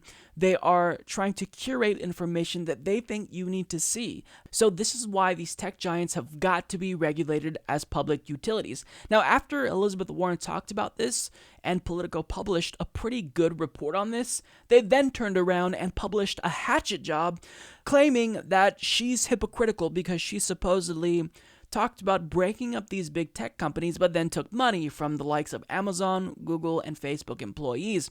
But these are individual donors. These are the employees of Amazon. They're not donating to Elizabeth Warren because they want Amazon and Jeff Bezos to have more influence. They're probably donating to Elizabeth Warren because they're a minimum wage worker at Amazon, and they actually want her to have more regulatory oversight and want the government to have more regulatory oversight over their employer. So it's nothing more than a hatchet job and a hit piece, and it shows the pushback that she's already getting, because what she said here, it struck a chord. It struck a chord. She essentially poked a bee's nest, and now we're seeing the ramifications of it. And in doing so, and seeing this pushback and this reaction, it's proving exactly why she's right and why these big tech companies do need to be broken up. So that article by Politico isn't a gotcha.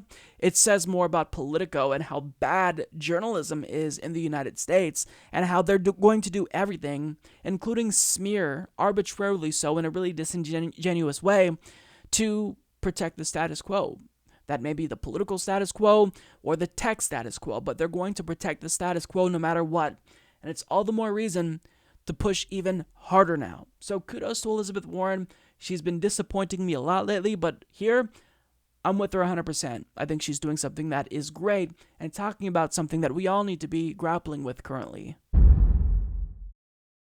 Remember the good old days when Beto O'Rourke was saying things like this? That I'm not looking at 2020, and in fact, I'm completely ruling that out.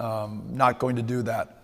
No matter what, win or lose, you're not going to run in 2020. Win or lose, I'm not running in 2020 I got to tell you, it's incredibly flattering that anyone would ask me the question, or that's even up for discussion. But since people have asked, the answer is no. Fast forward to today, and he's running. It's official, and he announced today that he's running on the bold platform of being against bad things and being for good things.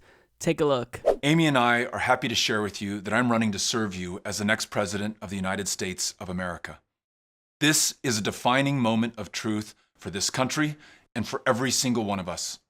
The challenges that we face right now, the interconnected crises in our economy, our democracy, and our climate have never been greater, and they will either consume us or they will afford us the greatest opportunity to unleash the genius of the United States of America.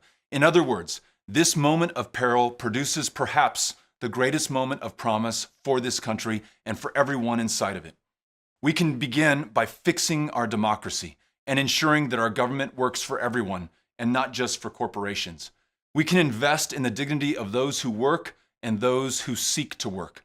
We can ensure that every single American can see a doctor and be well enough to live to their full potential. And all of us, wherever you live, can acknowledge that if immigration is a problem, it's the best possible problem for this country to have. And we should ensure that there are lawful paths to work, to be with family, and to flee persecution. We can listen to and lift up rural America. We can work on real justice reform and confront the hard truths of slavery and segregation and suppression in these United States of America. We can reassert our global leadership and end these decades-long wars and be there for every woman and man who is served in them. And perhaps most importantly of all, because our very existence depends on it, we can unleash the ingenuity and creativity of millions of Americans who want to ensure that we squarely confront the challenge of climate change before it's too late. This is going to be a positive campaign that seeks to bring out the very best from every single one of us, that seeks to unite a very divided country. All right, so he vaguely touched on some issues, but he didn't really list any specific policy positions that he's fighting for. So let's just go to his website and see what he stands for. Oh, okay, so it doesn't look like he has a platform up on his website yet. There is merchandise available, but no policy specifics. And this is fine because campaigns usually, even if they don't put up their official platform yet, they usually will communicate key issues that they're fighting for to Jeff Stein of the Washington Post. He's been tracking all of their policy positions whenever a candidate launches. So let's go ahead and check Jeff Stein's Twitter account. And oh, look at that. He also has not gotten back to Jeff Stein about his specific policy positions. Okay, so I'll admit that this is definitely a little bit weird that he's not coming out swinging with specific policies out of the gate, but I mean, he does have a rally that he attended, his first post-announcement rally in Iowa, so I'm sure that he's going to lay out some really specific plans for policies that he plans to implement, right? But these challenges, I am absolutely convinced, will bring out the absolute best in every single one of us. And we have something that almost no other country in the world has. We have the single greatest mechanism to call forth the genius of our fellow human beings. This democracy, more than 320 million people strong, can bring the ingenuity, the creativity, the resolve of an entire country. And each one of these challenges can and will be met. But the foundational challenge to get all of this done is to fix our democracy. Only when it works, and only when each one of us can work within it, will we be able to meet these threats. And so this setting right now, the very first event of our campaign for president, is an example not only of the way that I wish to campaign across this country for every single American, and I could care less your party persuasion, your religion, anything other than the fact that right now we are all Americans and we are all human beings, and we do everything within our power for one another, for this great country, and for every generation that follows. I don't think he's going to talk about policy. All we got there was nothing but vague platitudes. And again, to be fair, going back to the first video, he vaguely touched on certain issues, but he didn't propose policy solutions. Now, if you're running for president, something that is incredibly tiring, wouldn't you do it because you feel compelled out of a duty to your country to want to run on policies that could help Americans? Well, no, because 9 times out of 10, these politicians are running not because they care about Americans, but because they care about themselves. And he kind of indicated that this was the case in an interview with Vanity Fair, where he said, man, I'm just born to be in it. So obviously he isn't running because he feels compelled to fight for a specific policy that would help Americans. He's running because he wants to be loved. He wants the admiration. He wants to be a celebrity. And the problem with Beto O'Rourke is that he's trying to rehash the hope and change era in 2019 and 2020 when he's just not reading the room right. Because the last time someone ran on hope and change, they got in and admitted that they were governing like a moderate Republican. And Beto O'Rourke would unquestionably be just like that. Because not only did he break his fossil fuel pledge, but as Vox explains here, he is substantially more conservative than an already centrist Democratic Party. And you can talk about hope and change all you want and try to be as positive as you want, but you need to understand that that's not where Americans are at now. We tried hope and change. That was a failure. Because the person who was telling us hope and change did not deliver any change in a meaningful way to the status quo when that's what he promised. So right now, we're not in a hope and change mood as Americans, Beto. We are in a pitchforks and eat the rich and burn shit down mode because that's how we're feeling. People are desperate. Americans across the country are being radicalized. Working class Americans flipped and voted for Trump after voting for Obama in 2016. This is not the time for hope and change. And if you think that that's going to inspire people, it may dupe some over. But I think that for the most part, Americans have woken up to the fact that this hope and change nonsense that politicians are talking about is nothing more than a ploy to seem inspirational and really set themselves apart from Donald Trump, when in actuality, they're going to get in and do largely the same shit as Donald Trump is doing. And I want to show an analysis on MSNBC that was actually really savvy and astute, where they talk about the problem with this rhetoric now. Beto only wants to be positive. He doesn't like being negative. He doesn't like naming villains. He doesn't like being against anything. It's all about what you're for. And so I think the question hovering over Beto is, can he actually deliver against those issues if he wants to be just relentlessly positive? When you have a problem of foxes eating hens, kumbaya is a recipe for slaughter. And so I think he needs to figure out how he can have that uplifting message that he's committed to, while actually having a theory of the case of what's going on in American life, and who he needs to actually dislodge if he's going to help people on the questions he cares about. And that is exactly it. The hope and change era is dead and gone. And if you think that that's what's going to propel you and not specific policies, very specific policies, then I don't know why you're running. Because if you're going to be in the race, you've got to bring at least something to the table. You don't have to pick everything, but you've got to pick at least maybe one policy. We want more, obviously, but what's going to be your signature policy? Out of the gate, he's not running on that. He's just saying, we have ingenuity and creativity, and we can do great things, and I'm positive. I'm not here for that right now, Beto. So propose policies, talk policy substance, or don't talk at all, because you're effectively not saying anything. You're saying a lot of words, and there's a lot of noise coming out of your mouth, but you're still not saying anything meaningful that is appealing to normal Americans. In 2020, make no mistake about it, Medicare for all is a litmus test. And if the candidates don't endorse Medicare for all unequivocally, then they're going to have a hard time winning over the left. Now, a lot of candidates are at least savvy enough to know that they've got to talk Medicare for all if they want to appeal to the base. Because now we're at a time when 70% of Americans support Medicare for all, and that includes a majority of Republicans. So even if they don't support Medicare for all, they're going to try to convince us that they do. So for example, Pete Buttigieg, he doesn't support Medicare for all. He made this very clear at the CNN town hall with him. So he's calling his public option Medicare for all who want it. So do you see what's happening? They know they've got to convince us that they support Medicare for all, but up until this point, as far as I know, there's been 3 candidates who have not backtracked on Medicare for all: Bernie Sanders, Tulsi Gabbard, and Andrew Yang. Even Elizabeth Warren has started to walk away from her Medicare for all proposal and has signaled to us that she's willing to compromise. Unacceptable. Now, Beto O'Rourke is someone who, all throughout his Senate campaign back in 2018, he wouldn't endorse Medicare for all.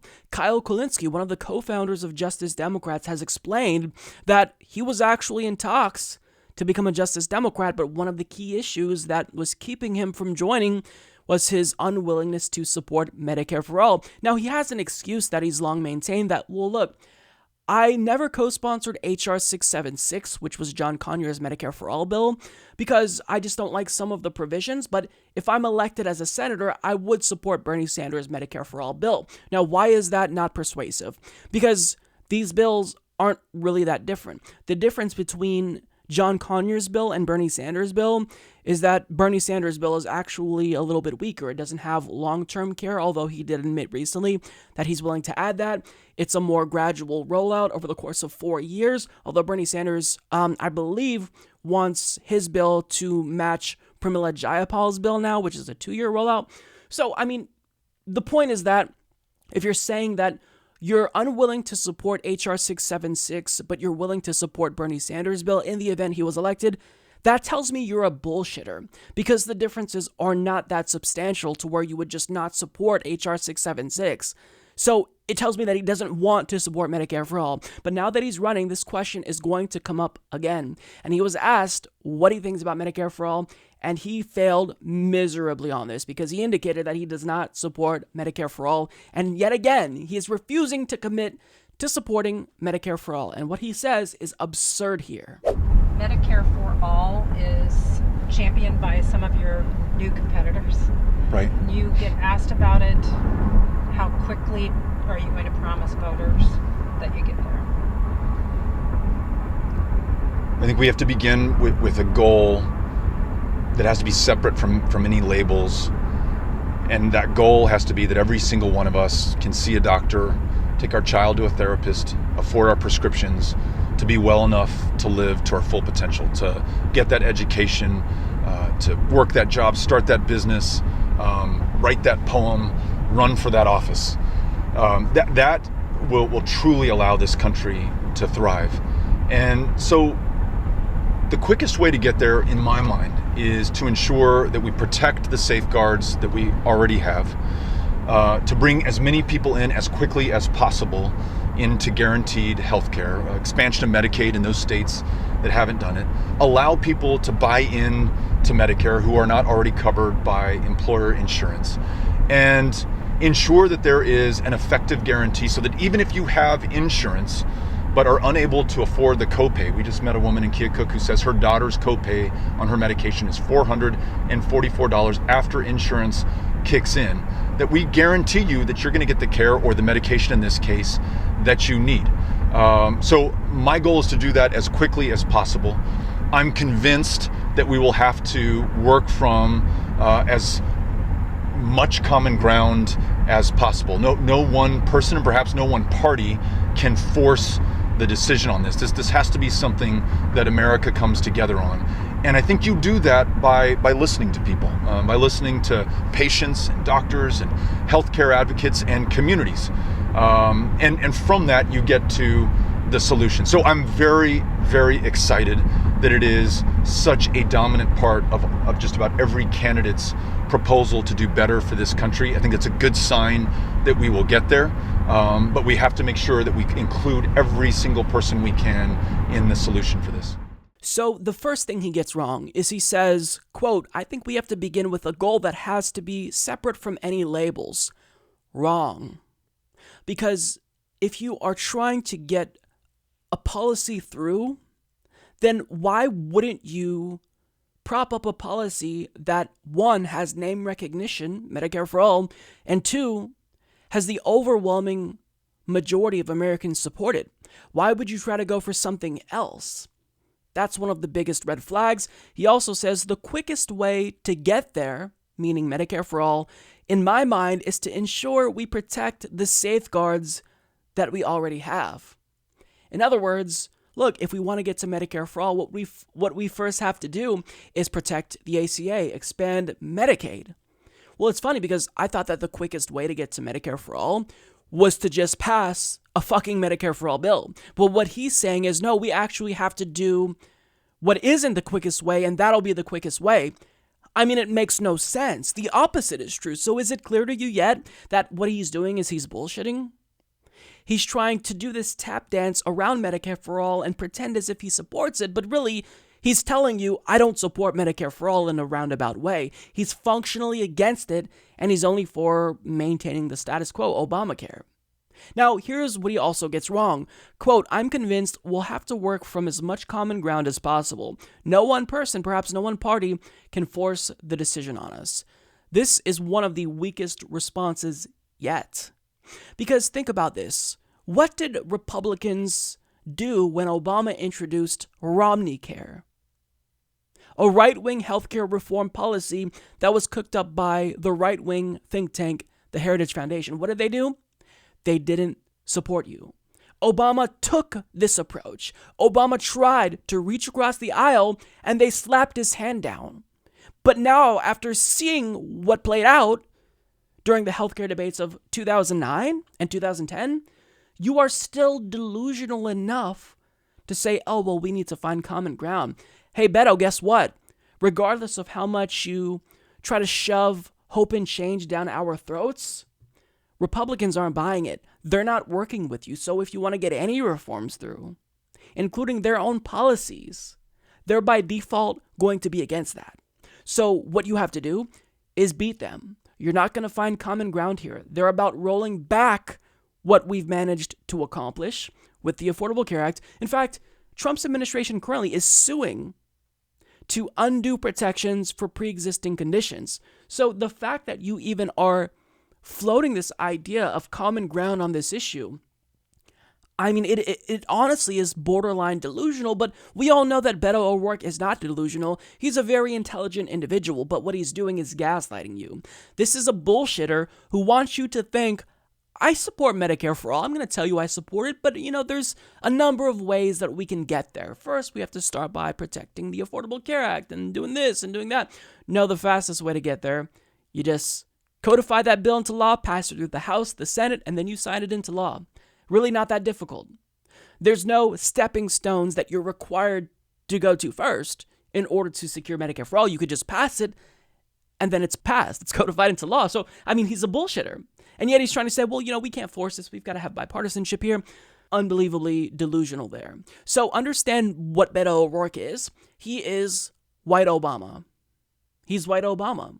He's going to try to do what Obama tried and failed at doing, which is reaching a consensus. And then for the next 4 to 8 years, if he were president, people are going to get increasingly more desperate. And then we're going to elect an even bigger monster in 2028 or 2024 on the right. Because every time Americans get desperate, and it's not just Americans, it's people around the world, whenever they get desperate, they opt for a radical who can capitalize and exploit their feelings of desperation. How do you think Jair Bolsonaro got elected in Brazil? How do you think Marine Le Pen almost got elected multiple times now? She made it to the runoff on 2 different elections. How do you think she got that far? It's because people are desperate, and when they are desperate, they are susceptible to radicalization. And a lot of times, people who wouldn't otherwise feel inclined to agree with the policy positions of a right-wing proto-fascist, well, maybe they'll choose to overlook some of the really damaging ideologies that they're espousing in order to get some economic relief. So that's what we can expect if Beto O'Rourke was elected. So I don't know how far he's going to go in this race, but what he brings to the table is vague platitudes. He's not offering anything specific, and he's trying to talk about reaching across the aisle at a time when you're trying to work with a party who is insane. Republicans are essentially a psychopathic death cult, and you're trying to work with them? I mean, this guy doesn't know what he's in for. They're going to eat you alive, Beto, if you try to work with them. So you have to defeat them and pass policies in spite of them, not try to bring them to the table because they wouldn't do the same with you. Look at the tax bill. So, needless to say, he doesn't support Medicare for all, and a lot of candidates will be using the words Medicare for all and getting to Medicare for all, but listen very carefully when they say things like this, because what they're effectively telling you is, I don't support Medicare for all, but I really hope that you think I do so I can pass your litmus test. Vice President Joe Biden is gearing up for a 2020 presidential run, and the more he speaks, the more it becomes evident to me that he is incapable of saying something that doesn't just straight up piss off the left, because he always is trying to praise Republicans and pretend as if, it's reasonable and pragmatic to reach across the aisle at a time when the Republican Party is downright insane. They're borderline proto-fascist, they're evangelical extremists, and you shouldn't be trying to reach across the aisle. You should be trying to defeat them, and you should try to educate the American people about the threat that they pose not just to America, but to the world. So he's always trying to praise them, and if you'll recall, a couple of weeks ago, he called Vice President Mike Pence a decent guy. The fact of the matter is, it was followed on by a guy who's a decent guy, our vice president. Now, I don't have to tell you why saying that Mike Pence is a decent guy is problematic, because Cynthia Nixon on Twitter actually said it for me. She said, Joe Biden, you've just called America's most anti-LGBT elected leader a decent guy. Please consider how this falls on the ears of our community.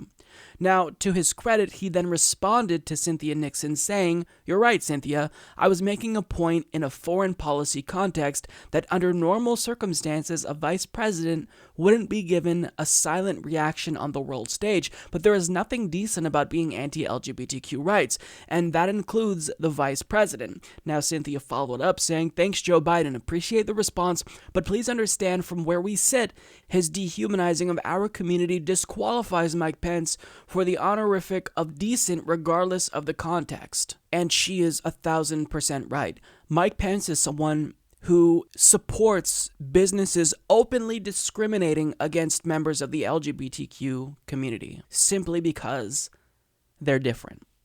Well, I may offer wedding cakes to heterosexual couples, but if a gay couple wants a wedding cake, I can't do that for them. I'm going to deny them that service because my religion permits me to discriminate against anyone I see fit.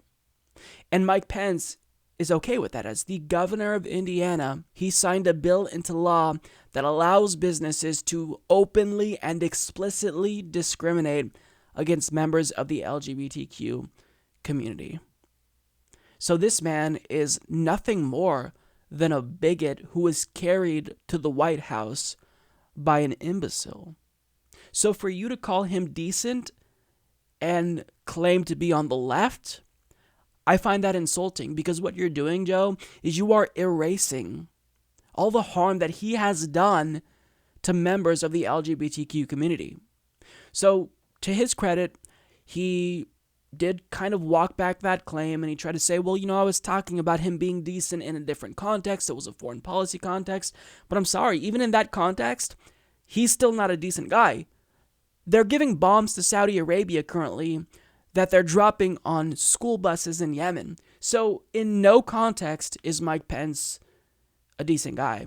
He is an extremist, fundamentalist, proto-fascist who we should be fighting at all costs.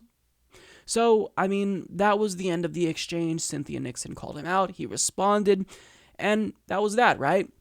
Well, actually, a couple of days ago, he spoke at a different event, and he kind of passive-aggressively attacked individuals who criticized him for praising Republicans. Mean pettiness has overtaken our politics. Sometimes it seems like we can't govern ourselves or even talk to one another. If you notice, I get criticized for saying anything nice about a Republican. Folks, this is not who we are. That's not how we got here. We have to remember what it is that makes this nation so special.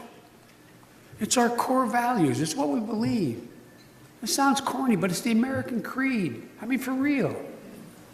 We hold these truths self-evident, that all men are created equal, endowed by their Creator with certain inalienable rights. We've never met the standard. Hey, moron, we criticized you because you praised someone who doesn't feel that all men and women are created equal. So don't give me that bullshit. Don't give me those platitudes. You just don't like that we called you out on your bullshit because you were praising someone you were supposed to be opposing. So I don't necessarily know if we want to be overly charitable because he's praised other Republicans and got heat for it. Maybe he wasn't necessarily only talking about, what Cynthia Nixon said. Maybe he was talking about the people who were calling him out in November for basically endorsing a Republican over a Democrat during the midterm election. I'm not sure what the context is, but certainly it's reasonable to group Cynthia Nixon's criticism there. And this is him essentially responding to Cynthia Nixon, oh, come on, this isn't who we are. So this is the type of ally we can expect if you're a member of the LGBTQ community. Joe Biden essentially downplaying our concerns with him praising someone who is vehemently homophobic. And there's a lot of other news coming out lately about Joe Biden that he's going to have to answer for.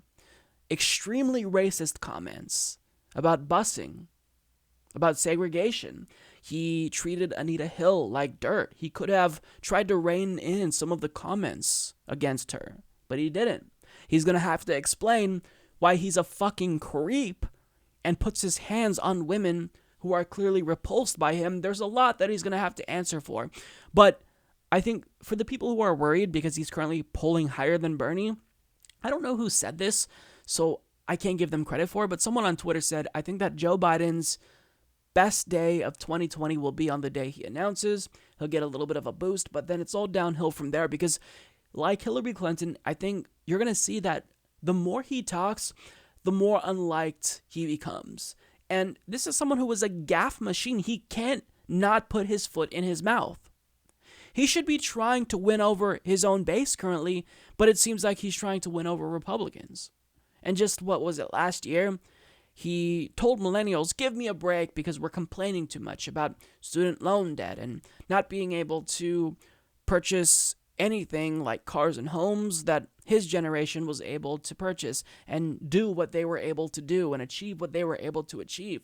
And his response, give me a break. So what does he do? In turn, he hires executives to help him, quote, appeal to millennials. It's just downright embarrassing. So Joe Biden is basically the worst possible candidate with the exception of someone like Howard Schultz. But my question to him is, why are you even running in the Democratic primary? Why wouldn't you just switch parties? Because at this point, it's very clear that you don't represent the base anymore. You don't represent the base. You're too conservative, and it seems like you have more in common with Republicans than you do with your own base. So why not just run as a Republican? Primary Donald Trump if you don't like Donald Trump specifically. I mean, I don't know why that's something that seems so unreasonable. Donald Trump really is his own worst enemy, because he'll take a situation that isn't really that bad and then he'll turn it into a thing. Something that doesn't need to be a debacle turns into this giant thing because he just can't let things go, ever. He just thinks about it and he stews over it, and he's got to comment on it and then end up looking like a bigger idiot than if he just left it alone. Now, to let you know what I'm talking about, first of all, let me give you the context. So, he recently had a meeting with Apple CEO Tim Cook, and this happened. You got to start doing it over here, and you really have. I mean, you've really put a big investment in our country. We appreciate it very much, Tim Apple. I thought that was funny. It was goofy. But look, we all acknowledge that it was an honest mistake. People were clowning on him, and Jeff Amazon was trending, and it's, it's funny. But obviously, nobody's questioning whether or not he did this on purpose or was trying to be malicious. That's not even part of the discussion. The conversation is about, look at this funny gaffe that Donald Trump just did. He called Tim Cook Tim Apple. Funny.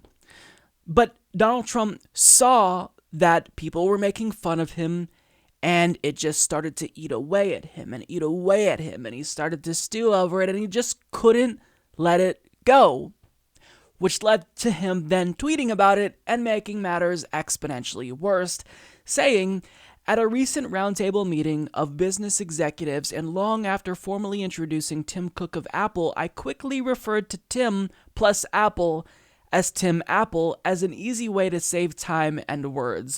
The fake news was disparagingly all over this, and it became yet another bad Trump story. Really, dude? You're choosing to tweet about this? I mean, you made a gaffe, and we all acknowledged that it was an honest mistake, but we were still talking about it because it was funny. When I misspeak oftentimes on the podcast, I'll just laugh at myself because it's funny. We all do it. It's part of the human process. But he had to go and tweet about it and make matters worse because he literally tried to come up with an excuse as if, no, it was purposeful. I didn't misspeak. I meant to call Tim Cook Tim Apple to save time. I don't know if he realizes this, but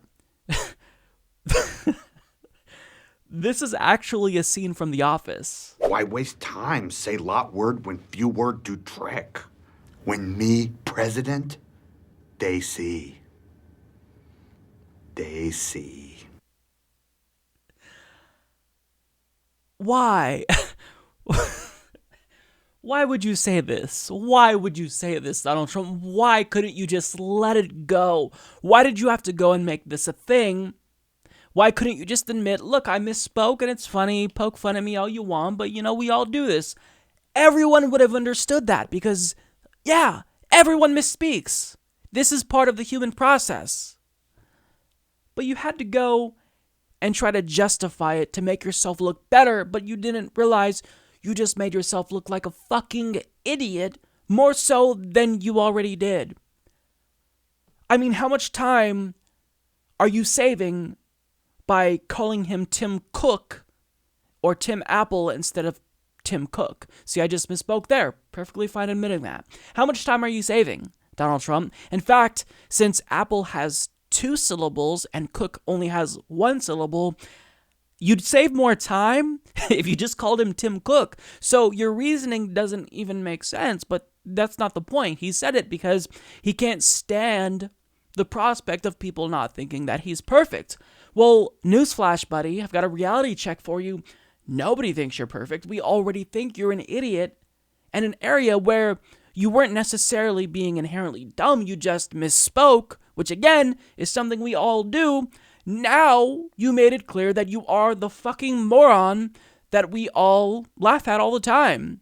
And as someone pointed out underneath that tweet, guy who rambles incoherent bullshit for 2 hours at CPAC 2019 is now splicing names to, quote, save time. Exactly. Why can't you just let it go? He has to respond to any and all criticisms, and he can't just accept, look, I fucked up. I misspoke.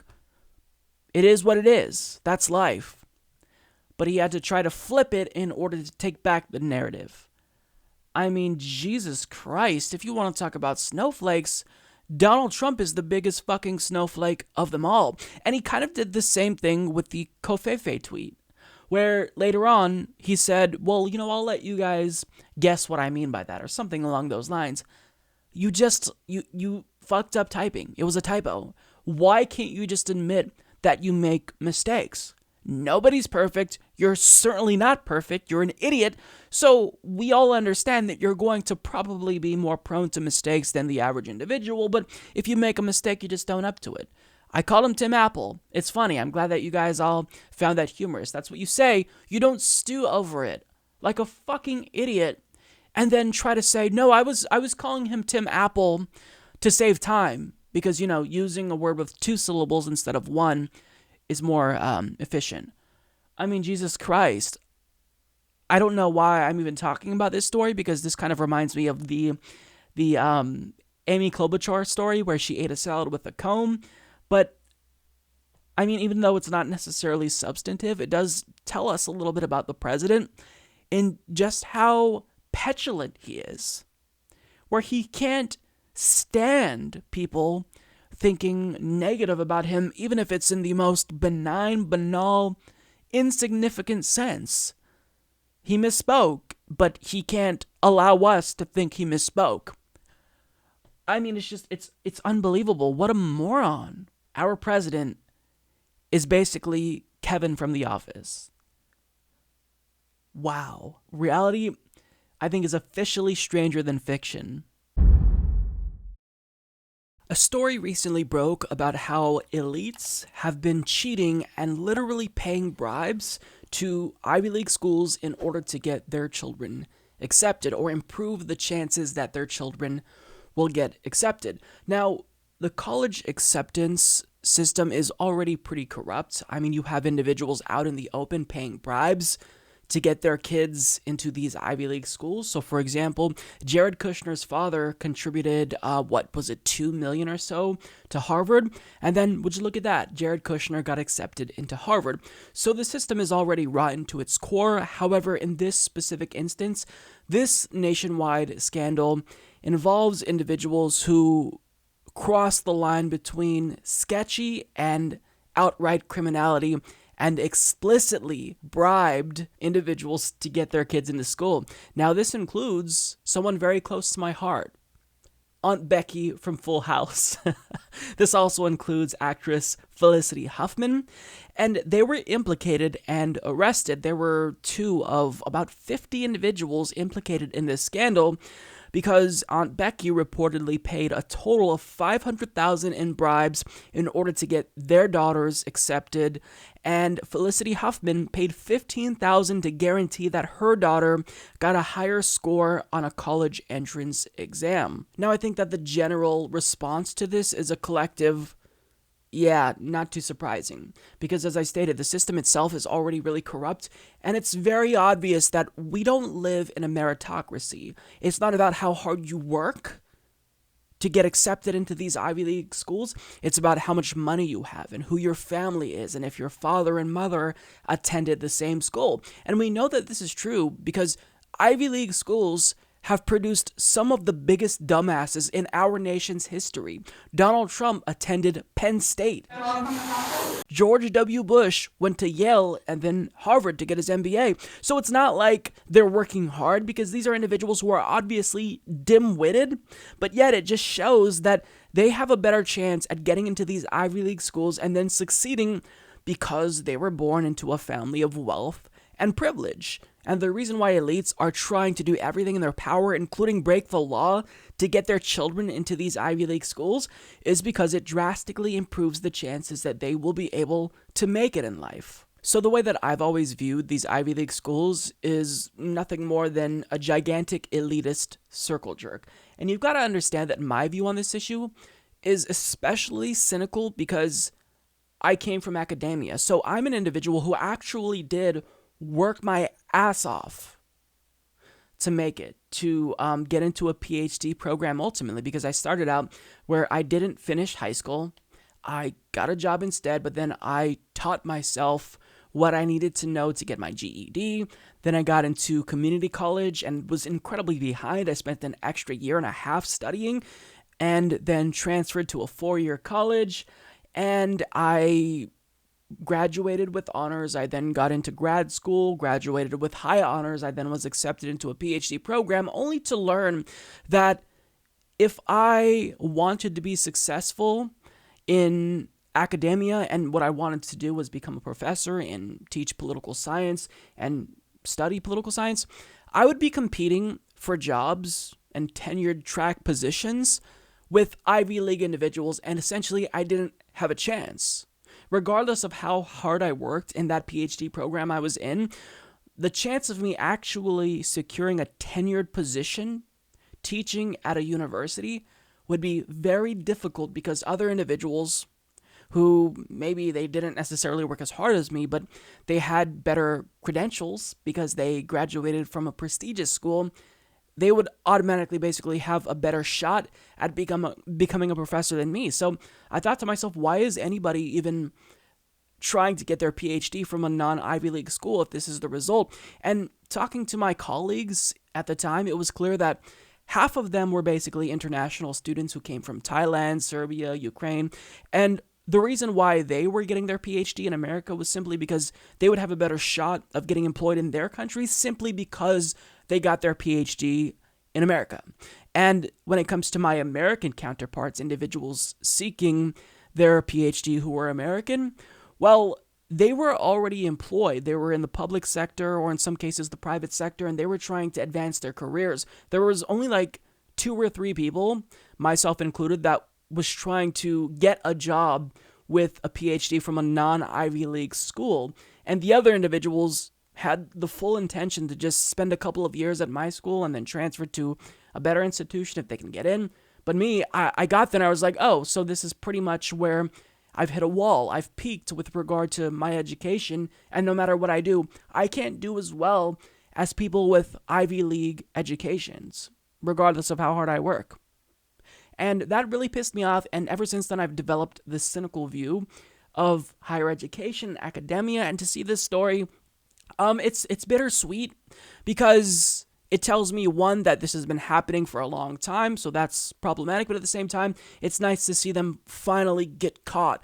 And in fact, really, I think the most surprising element of the story is the fact that they got caught. But I want to get to an individual who has benefited from nepotism and privilege, and that person is Meghan McCain. And they talked about this on The View, and one component of this story and the privilege and the elitism surrounding college admissions is this aspect of legacy admissions. If your father or mother went to a particular college, then you're going to have an easier time getting in. Joy Behar brought this up, and she talked about how not only is this wrong because it's elitist, but it's also racist, explicitly so. Now, of course, because Meghan McCain is a beneficiary of this, she decided to defend it. Take a look. Okay, there's such a thing as legacy admissions, which means if your parents went to Brown or Harvard or you know, UP, you can go. But it's interesting because the idea of legacy admissions is racist in nature, and I'll tell you why. It started in the 20s to keep out upwardly mobile immigrants who had started pushing for admission to elite schools. Yeah. And I think that that is a very, very bad system, legacy. Why should your kid get in because you got in? Yeah.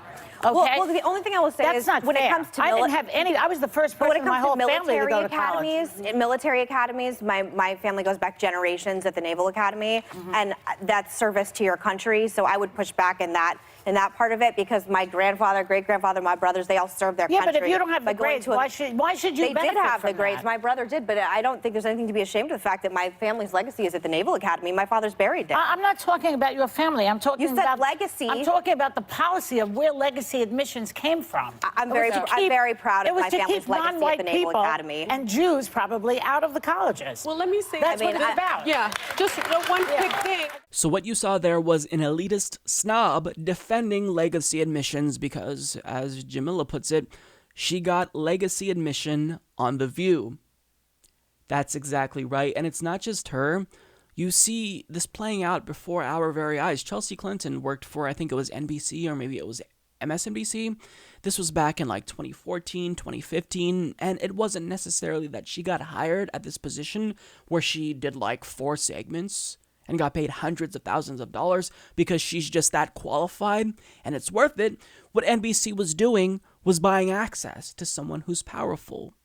And so what we see here with these legacy admissions and this whole scandal and this elitism in academia is it keeps a specific set of families in power simply because of the family that they have and who they know and how much money they have and if they can donate to Harvard. Like I said, I don't think anyone's surprised by this story, right? But I really hope that the individuals involved in this scandal, they're prosecuted to the full extent of the law, and maybe I'm bitter, but I'm sorry. It's already not a meritocracy, but you're making it even less easy for people who want to get access and get accepted into these elite institutions. You're making it harder for them because you have money. Now, are there individuals who work really hard to get into these Ivy League schools? Yes, certainly that does happen, but for the most part, a lot of the times, all you have to do is be born into the right family with the right amount of money, and you will make it, regardless of how hard you work. Do you honestly think that Donald Trump got good grades in at Penn State? I don't think anybody believes that. But, it's just this cycle of privilege and wealth in America. So I'm not really surprised that Meghan McCain is defending legacy admissions. It's just one component, and it's really a microcosm of a broader issue, but it's still problematic nonetheless. But it's not surprising to see her defending this because, her family directly benefited from this. She admitted it, proudly so. So, America is an elitist oligopoly. And, this isn't a meritocracy regardless of what people want you to believe. It's just not. That's a fact. That's an objective fact. And it's sad, right? Because we're led to believe that we're a meritocracy and that the American dream is a reality, but it's not. Last week, I gave Democrats credit because they came out swinging on net neutrality, and it's very rare that they actually do what we want them to do. But in that instance, they did a really good job. You had Democrats in the House and the Senate unified on this issue of net neutrality, all vying to fully restore net neutrality. But now I'm going to have to take some credit back because there are 2 Democrats who are showing their willingness to opt for a half measure and essentially water down their phenomenal bill. So as Carl Bode of Motherboard Vice reports, during Tuesday hearings on the proposal in the House Communications Subcommittee, some Democrats, like Florida Representative Darren Soto, stated the bill was simply an opening offer and that Democrats would be open to amendments for the bill. Others, like Oregon Representative Kurt Schrader, insisted that additional compromise would be needed to ensure passage. Normally, compromise is a healthy part of the legislative process, but activists at consumer groups like Fight for the Future told Motherboard that at this juncture in the net neutrality fight, they're only likely to weaken the popular proposal. It was frustrating to hear Representative Soto say he's open to amendments on the Save the Internet Act. Fight for the Future's Josh Tabish told Motherboard.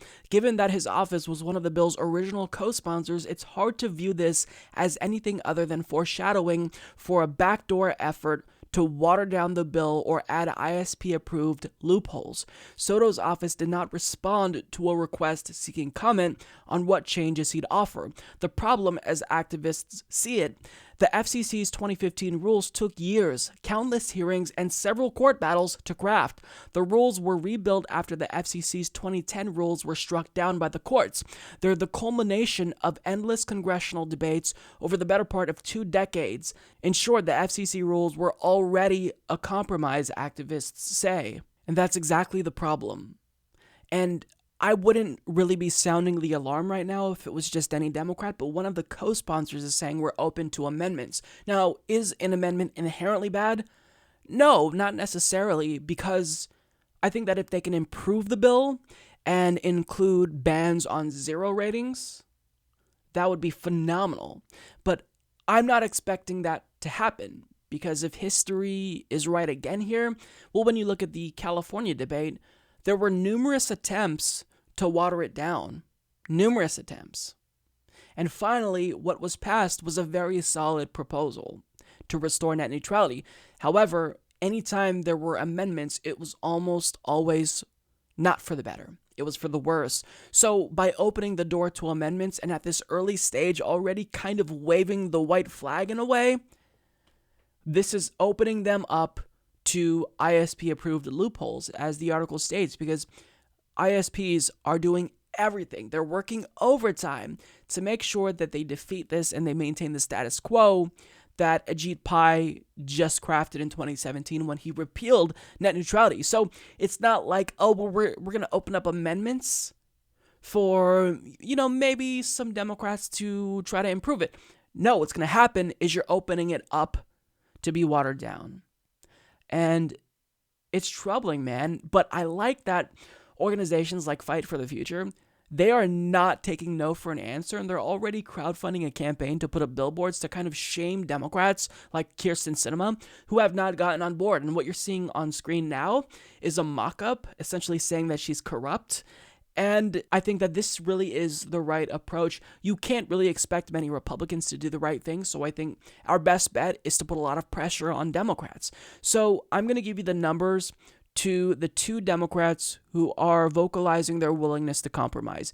The first is Kurt Schrader. His phone number is 503-557-1324, and Darren Soto's number is 202-225-9889.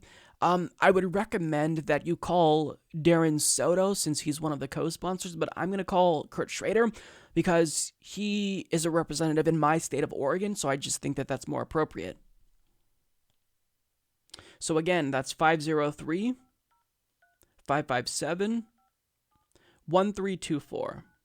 Oops. 1324.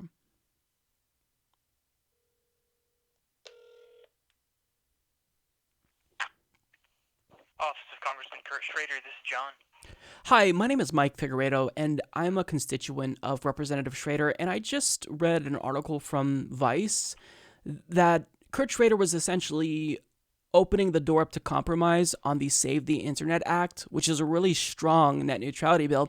And I just wanted to call to urge him to not allow any sort of watering down or compromise, because I think this legislation is really fantastic. And unless it's going to be improved, then it doesn't need to be watered down. So I just really wanted to emphasize that Kurt Schrader should not compromise at all. Okay, for sure. I can definitely pass that along to him, sir. Excellent. Could I get your name and your phone number, please? Yes, my name is... Excuse me, your name and your physical address is what I meant. Yes, my name is Mike Figueredo, and my address is... All right, I got your message. Thanks for calling, and I will pass it on to Kurt for you. Appreciate it. Thank you. Yeah, of course. Bye. Bye.